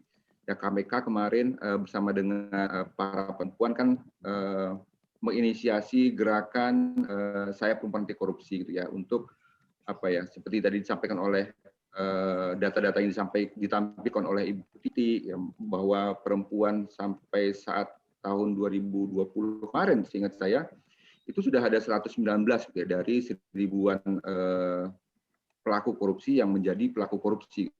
Ada 119 perempuan. Nah, ini kan menjadi alam kita gitu kan. Bagaimana bisa gitu ya, seorang ibu, seorang perempuan yang menjadi penjaga terakhir di rumah, di lingkungan keluarga, malah terlibat praktik korupsi. Ya. Makanya ada gerakan itu Saya Perempuan Anti Korupsi. Nah, itu sampai sekarang masih kita berkolaborasi, KPK berkolaborasi dengan gerakan-gerakan seperti itu. Dan itu mengenai korupsi dalam perspektif gender ini pun menjadi topik hangat gitu ya, yang diangkat oleh KPK bersama dengan mitra-mitra strategis ya. Nah, tentu saja kami mengharapkan kita semakin banyak memiliki buku-buku baru mengenai peranan perempuan dalam mencegah korupsi, dalam memberantas korupsi, dan dalam waktu dekat kami pun sedang menyusun sebuah buku bagaimana peran perempuan ini untuk mencegah korupsi. Mungkin itu Pak Musafir apa yang KPK lakukan, ya paling tidak apa yang direktorat kami lakukan untuk melibatkan perempuan untuk mencegah korupsi. Terima kasih Pak Musafir. Iya. Tunggu aja bukunya, nanti akan kita keluarkan di tahun ini. Iya, makasih banyak Pak. Terima kasih Pak Aris, menarik sekali ya pertanyaan dari Pak Musafir ini. Untuk selanjutnya, ada pertanyaan untuk Pak Inspektur. Pak Heru masih bersama kami? Pak Heru? Ya, siap. Oke, Pak Heru, ada pertanyaan nih untuk Pak Heru. Boleh, gimana? Ya. Para master, monggo. Ya, ini pertanyaannya, tapi nggak ada namanya ya, dari Pak Firman. Apa-apa. Ya. Inspektorat ketika mengaudit forensik untuk mendapatkan potensi kerugian negara, apakah ada pedoman atau SOP-nya? Silakan Pak Heru. Baik, terima kasih. Menarik sekali pertanyaannya ini, Bu Lisma. Jadi, amanah di dalam Monitoring Center for Prevention, salah satunya adalah probity audit, ya, audit kejujuran. Kemudian yang berikutnya adalah forensic audit.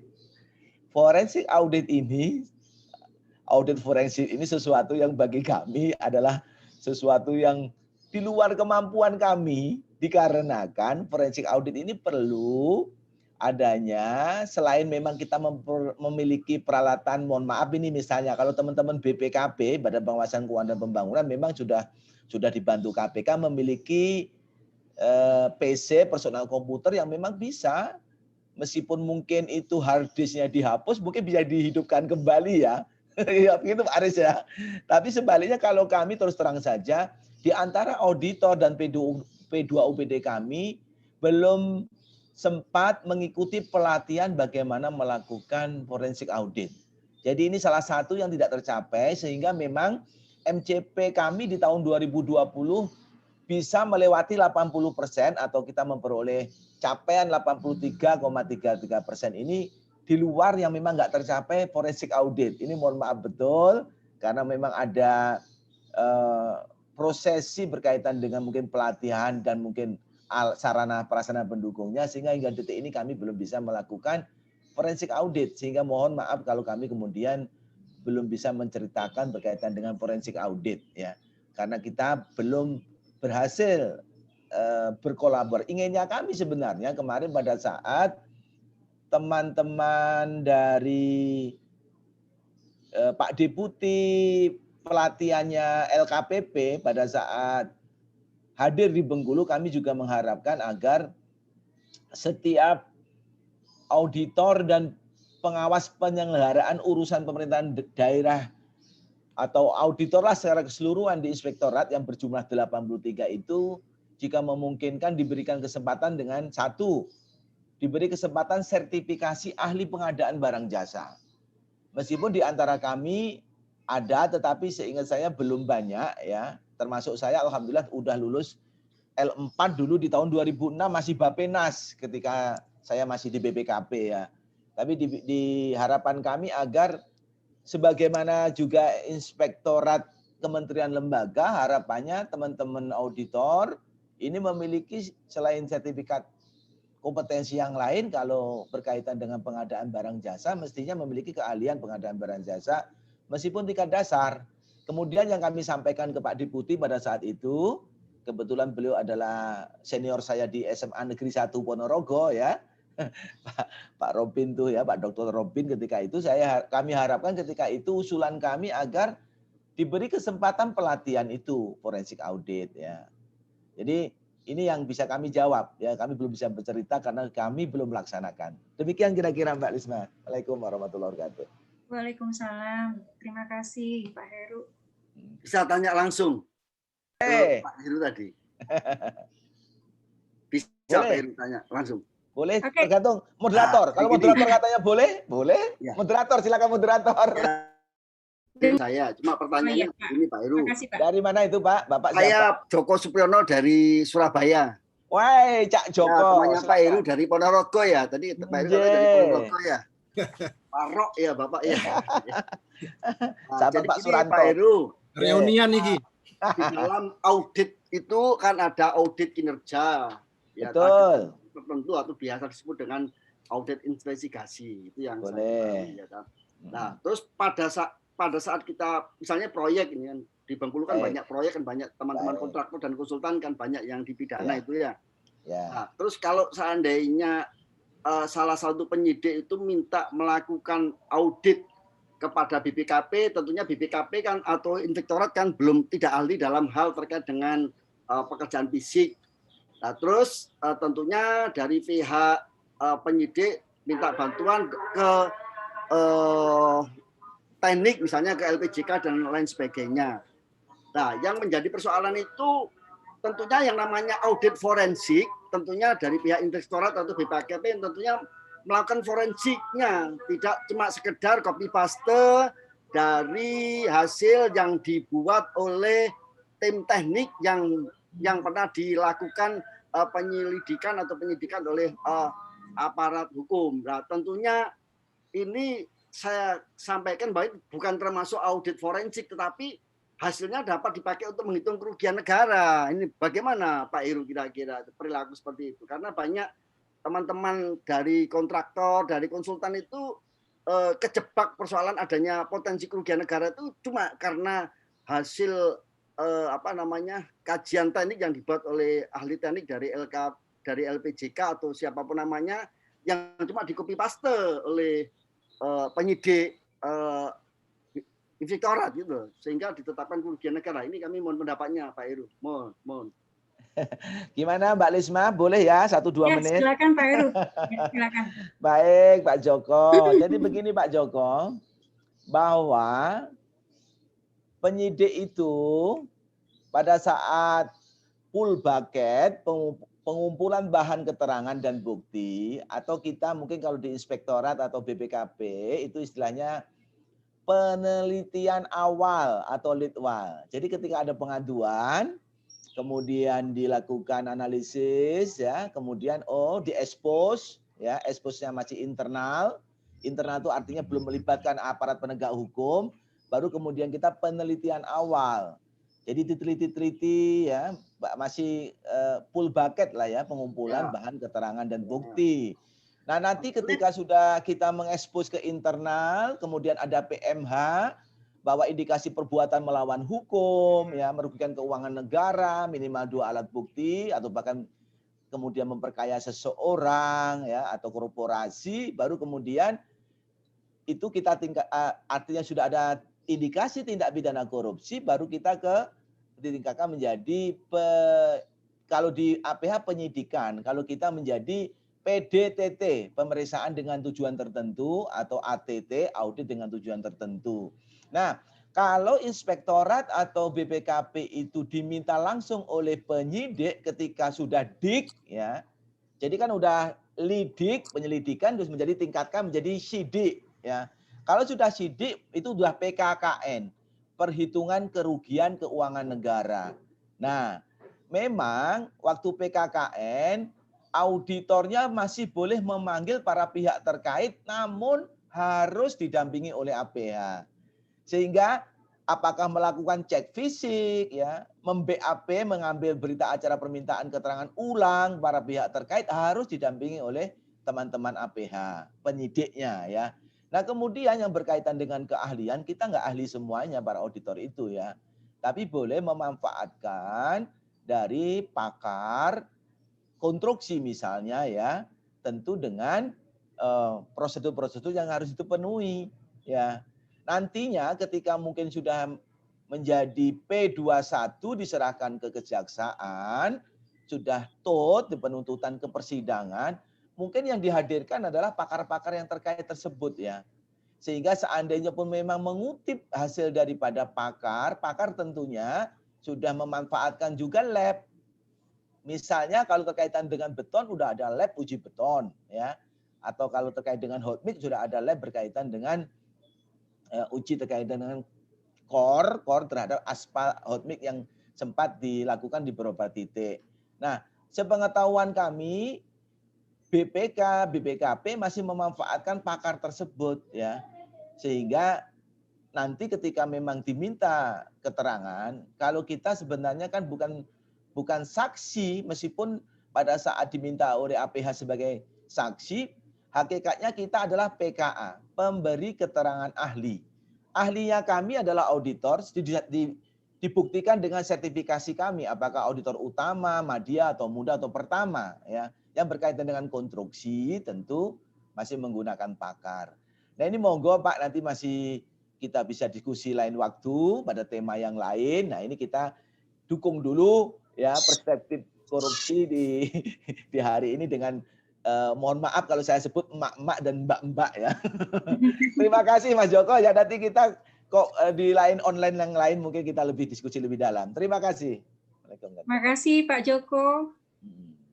Terima kasih Pak Heru. Sama-sama Bu, terima kasih atas komunikasinya. Kapan Pak Heru pulang Jawa Timur itu? Katanya tadi pulang Ponorogo, ya. Siap, insya Allah. Masih dilarang Pak, ditiadakan sampai 24 Mei. Ya. Baik Bapak Ibu, kita masih ada waktu. Untuk pertanyaan berikutnya ditujukan kepada Bu Titi dari Bu Nurika Merina. Bagaimana cara kita menguasai emosi dalam penindakan ketika ditemukan indikasi atau dugaan korupsi yang dilakukan wanita? Kadangkala ada rasa sesama wanita, kasihan seperti itu. Monggo Bu Titi. Baik, terima kasih pertanyaannya. Saya akan menjawab walaupun saya bukan psikolog, ya. Walaupun saya bukan psikolog. Tapi saya percaya bahwa perempuan emosional ini, ya. Perempuan emosional itu mitos. Karena sebenarnya laki-laki juga ada emosionalnya juga, gitu. Jadi menurut saya ini kan kalau penanganan kasus dan sebagainya, itu kan ada instrumen hukumnya. Jadi ya pakai instrumen hukum saja. Kan nggak mungkin sesama perempuan ya udah dia dibebaskan aja, uang terbukti gitu. Atau misalnya oh ini sesama perempuan gitu. Ini dasar ini saya iri sama dia, kemudian dia nggak. Saya kira bukan begitu, ya. Iya, saya agak agak menolak tentang anggapan bahwa kalau perempuan itu emosional gitu. Tidak, menurut saya itu adalah ungkapan lama, ya. Ungkapan lama untuk menyingkirkan perempuan, atau tadi yang saya sebut ada di slide marginalisasi. Marginalisasi sebenarnya bukan hanya menyingkirkan perempuan dari pekerjaan-pekerjaan yang tidak strategis, jauh dari wilayah otoritas yang strategis, tapi menurut saya termasuk mitos-mitos yang seperti ini gitu. Jadi ini kan saya minta maaf ya bahwa dalam pengalaman saya membaca atau menjalani studi perempuan dan studi gender itu mitos-mitos seperti itu kan sangat terkenal mulai tahun 1980-an ya. Jadi itu terus-menerus setiap dekade tuh keluar lagi perempuan nggak usah jadi pemimpin deh, emosional gitu. Terus nanti harus ngelahirin anak gitu. Kalau menjelang period itu selalu marah-marah gitu. Saya kira nggak gitu juga gitu. Jadi semarah-marahnya kalau dia itu memang menjadi pemimpin, dia pasti berhitung soal instrumen apa yang dipegang dia untuk menjalankan kepemimpinannya. Jadi menurut saya ini harus diubah juga. Ini adalah paradigma ya. Paradigma di dalam masyarakat yang ini juga diubah karena ini sebenarnya adalah salah satu dari alat misogini. Misogini itu kebencian terhadap perempuan gitu. Jadi supaya perempuan tidak mengikuti kompetisi yang ribet-ngeribeti gitu loh. Kompetisi politik kok juga ikut, kemudian ekonomi ikut, sosial ikut, budaya ikut. Sekarang penyelenggara, nih saya sedang penelitian penyelenggara pemilihan gubernur misalnya, itu ternyata grafiknya luar biasa loh. Ibu-ibu itu yang jadi badan ad hoc mulai dari KPPS, PPDP, dan sebagainya tuh grafiknya tinggi banget.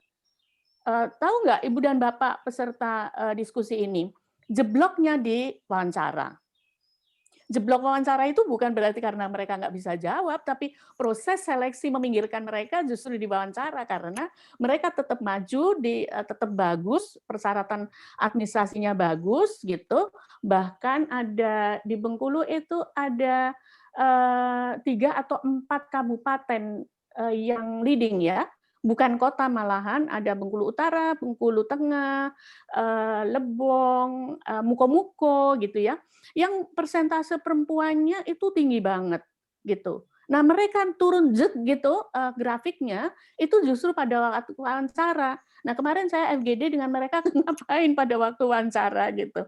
Jadi pada wawancara sebenarnya kami bisa aja nggak apa-apa menjawabnya, tapi pada saat pengumuman mereka ini karena hanya di lokasi atau lokus wawancara lah orang bisa memarginalkan atau menyingkirkan perempuan karena pada administrasi ujian tertulis itu mereka lulus semua nggak masalah gitu.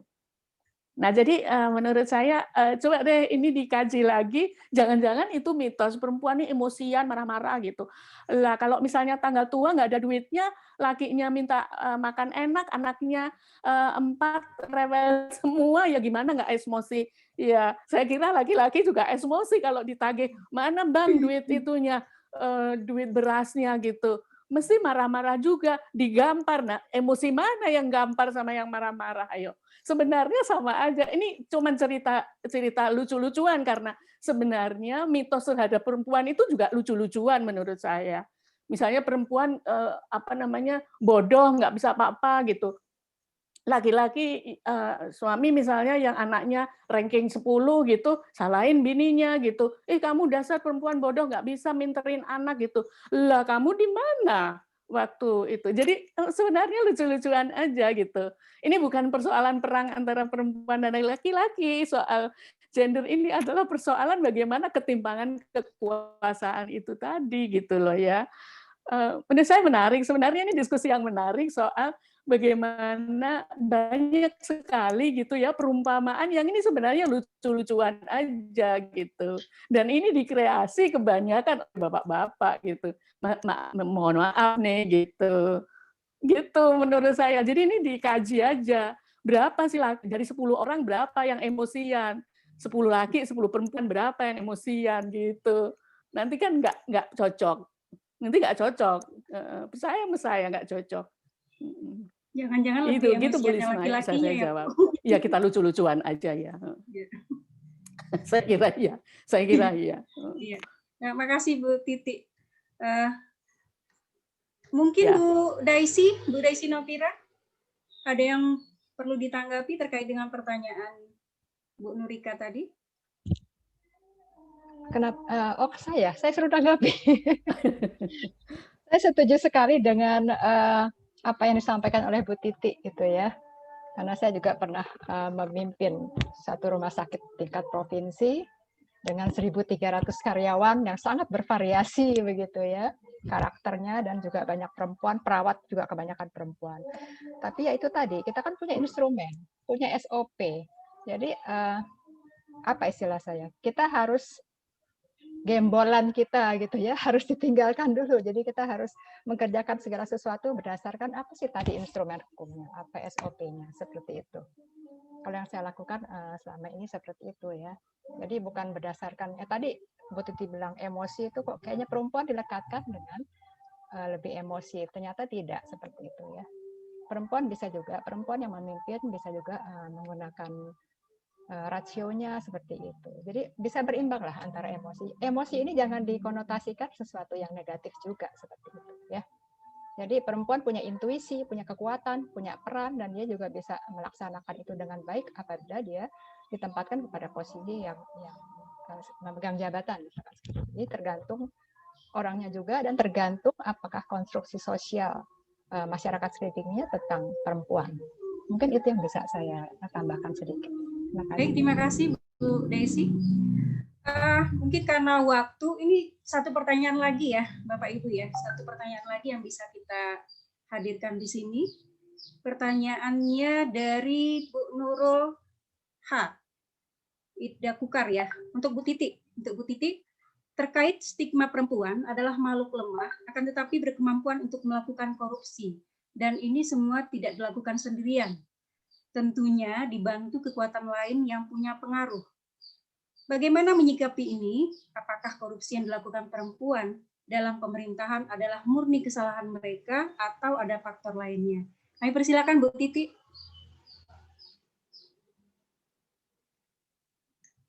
Baik, terima kasih. Itu tadi Bu Nurul ya yang tanya. Ini saya soalnya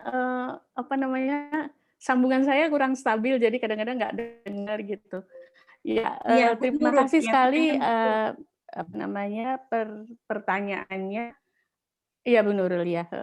Pertanyaannya itu menarik karena saya ini bukan orang fakultas hukum, jadi tidak menilai gitu, tidak menilai ini ada Pak Antori ini di sini ya, saya lihat tadi. Kalau beliau tuh orang dari fakultas hukum tuh lain ya. Kalau misalnya, oh ini pasal begitu bunyinya ya sudah begitu gitu. Kalau kelompok dari fakultas hukum yang agak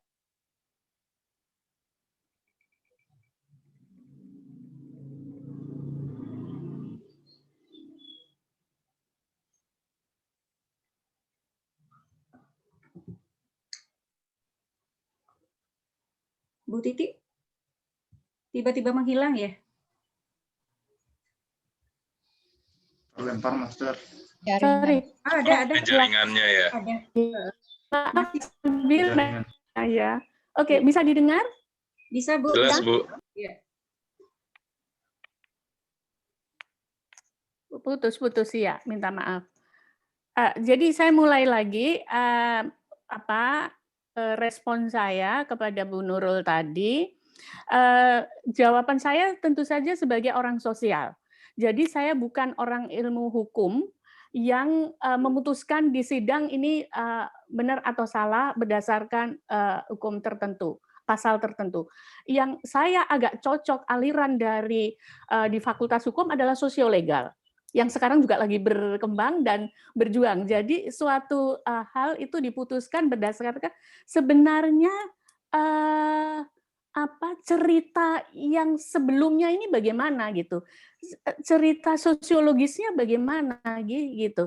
Jadi misalnya orang membunuh gitu ya, misalnya perempuan membunuh, oh ternyata perempuan juga bisa membunuh kejam sekali. Iya, tapi gimana? Ternyata setelah diselidiki 14 tahun dia menerima KDRT dari suaminya yang dibunuh itu, yang direncanakan untuk dibunuh misalnya. Jadi seperti itu. Nah, ini pertanyaannya tadi juga begitu. Apakah kalau dia melakukan lalu kemudian sebenarnya idenya dia enggak, karena Mas Aris melakukan korupsi itu nggak sendirian. Orang melakukan korupsi itu nggak sendirian. Jadi misalnya apalagi pemimpin nggak mungkin dong menjarah uang itu langsung dia sendiri gitu, enggak. Dia pasti ada sesuatu yang dirancang tersis gitu ya, sistemik tapi illegal sistemik gitu ya. Bagaimana supaya terjadi penyalahgunaan kekuasaan? Misalnya nih ya, sebenarnya menyelesaikan penerbitan KTP misalnya, itu kan gratis gitu. Tapi kalau misalnya saya mau hari ini dong gitu. Terus dengan bahasa tertentu kebaca oleh saya bahwa kalau saya memberikan tips itu saya bisa hari ini. Tapi kalau saya mungkin besok dan mungkin lusa, atau dengan bahasa kertasnya habis gitu, atau printernya rusak gitu.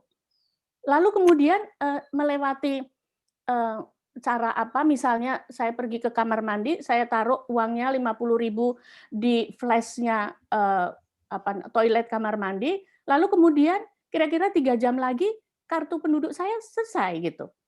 Nah, itu kan tersistematis. Itu bukan berarti bahwa duit 50.000 per KTP itu dinikmati oleh, ini misal ya, ini misal, bukan tuduhan ya, ini misal.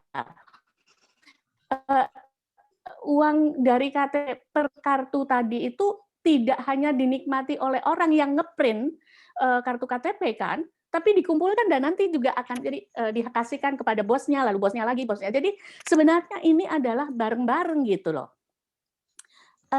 Mungkin kalau guyonannya di luar KPK, di luar hukum gitu, di dalam masyarakat itu kalau sebuah sistem korupsi itu, tindakan korupsi itu ketahuan, itu biasanya nggak rata gitu dapatnya.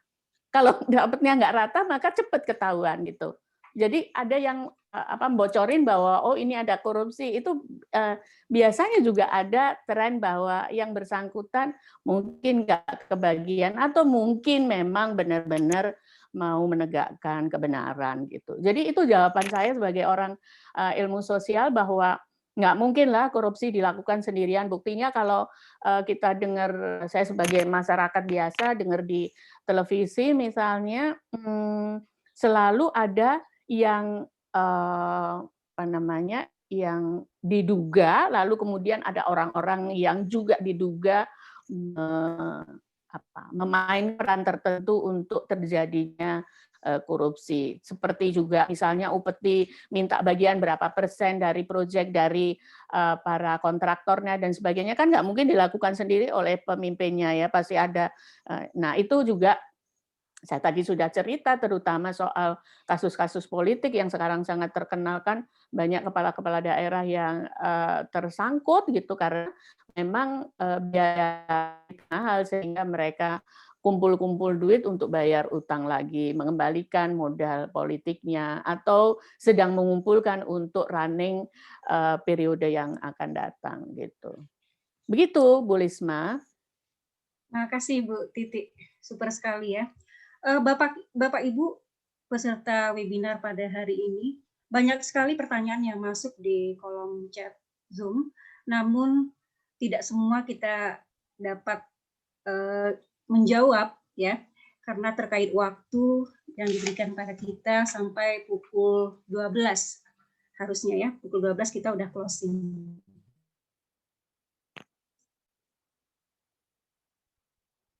Seperti itu. Mudah-mudahan sebelumnya saya akan sampaikan bahwa perempuan jangan dijadikan alat untuk mencapai tujuan, kepentingan politik, ekonomi, maupun kepentingan lain. Perempuan mempunyai peran. Peranan perempuan sangat mulia, baik sebagai ibu, sebagai istri, maupun sebagai bagian dari masyarakat.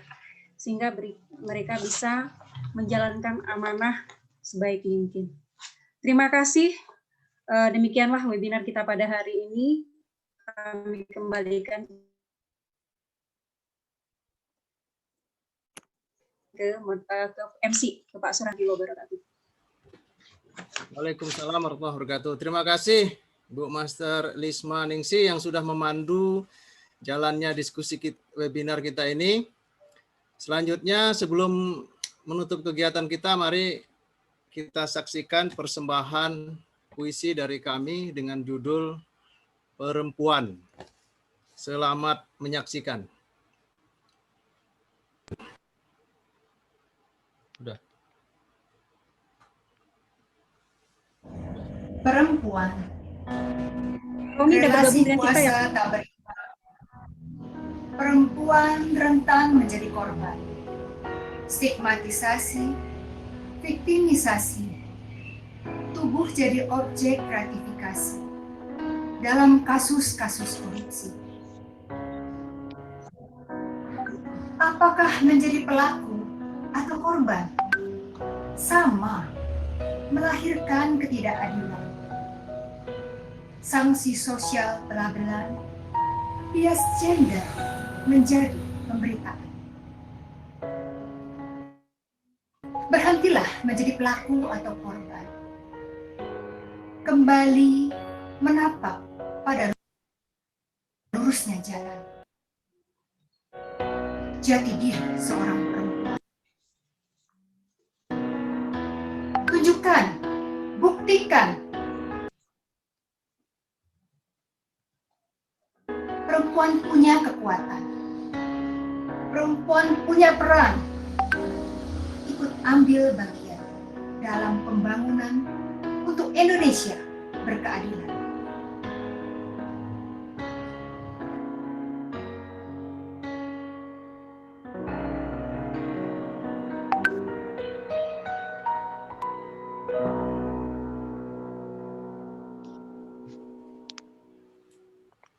Baik, Bapak Ibu hadirin yang kami hormati, masih bertahan 148 attendees di ruang Zoom kita ini. Sebelum ditutup, mungkin kita berfoto bersama untuk mengabadikan kegiatan kita. Silakan videonya di-on-kan atau dihidupkan, khususnya yang tidak terkendala sinyal. Dipersilakan Master Engki Rendra untuk memandu pelaksanaannya. Baik, terima kasih Master Soranto selaku MC. Mohon kamera partisipan semuanya dihidupkan. Kita akan ambil dokumentasi untuk foto pada webinar saat ini. Oke, untuk halaman pertama saya pandu dari sini ya. Oke, 1, 2, 3. Tetap pada posisinya, saya ambil ke layar kedua. Layar kedua, fokus 1, 2, 3. Layar berikutnya, tetap fokus 1, 2, 3. Layar berikutnya kita ada 6 layar. Layar ketiga 1, 2, 3. Oke, layar berikutnya layar keempat 1, 2, 3.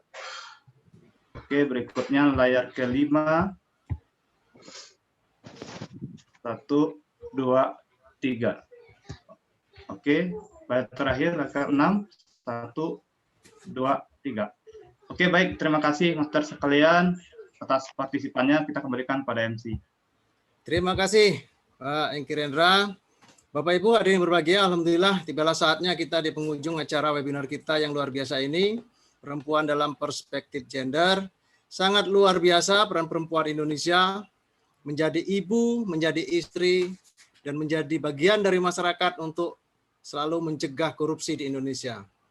Singkatnya bahwa sebagai perempuan sudah saatnya saling berbagi, saling support, saling mengingatkan bahwa perempuan adalah tiang keluarga untuk mewujudkan keluarga sehat dan bahagia menuju Indonesia sejahtera. Kami ucapkan terima kasih kepada para narasumber, Bapak Kumbul Kuswianto Sujadi yang sudah live duluan ya, Bapak Aris Arham dari Kasatgas KPK, Ibu Titik Kartika Hendrastiti yang sudah sharing dan berbagi. Terima kasih juga kepada Bapak Heru Susanto, Ibu Desi Novera, dan seluruh peserta, rekan-rekan dari IPAK Sulsel, dari Forum PAK Sulawesi, dan yang lainnya, segenap panitia yang tidak bisa saya sebutkan satu persatu. Demikian webinar kita kali ini. Kami segenap panitia mohon maaf atas segala hal yang kurang berkenan selama penyelenggaraan webinar, khususnya saya dalam memandu jalannya acara dari pembukaan hingga akhir. Berjalan-jalan mengitari negeri, sungguh nikmat melihat pemandangan dan asri. Sudah saatnya kita berkolaborasi secara bersama-sama perangi korupsi.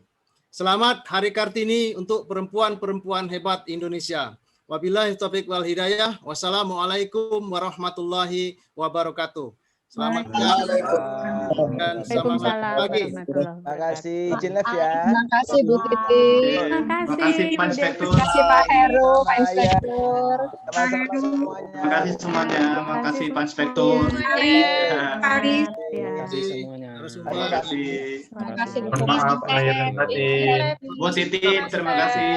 Terima kasih. Terima kasih Mas Suranto, Master Desi, Mas Rengki dan seluruh master. Izin live. Terima kasih Master Romi ya. Terima kasih Master. Salam buat Bengkulu. Terima kasih. Halo Master Diana, terima kasih. Ya, terima kasih. Seru nanti diskusi spesifik lagi tentang analisis gender. Keren. Iya, boleh. Sukses. Saya izin pamit ya. Ibu Titi, terima kasih diskusinya seru. Terima banget. kasih. Iya. Bagus lah kalau bikin kelas khusus. Terima kasih. Oh iya. Pamit ya. Pamit ya. Sehat semuanya. Terima kasih Master Diana. Iya, saya juga mohon izin live ya. Terima kasih Bu. Bu Titi, terima kasih Bu Titi. Terima kasih Bapak Ibu semua. Saya mohon izin live ya, Bu Desi ya. Terima kasih Bu Titi. Ya, makasih Bu Titi.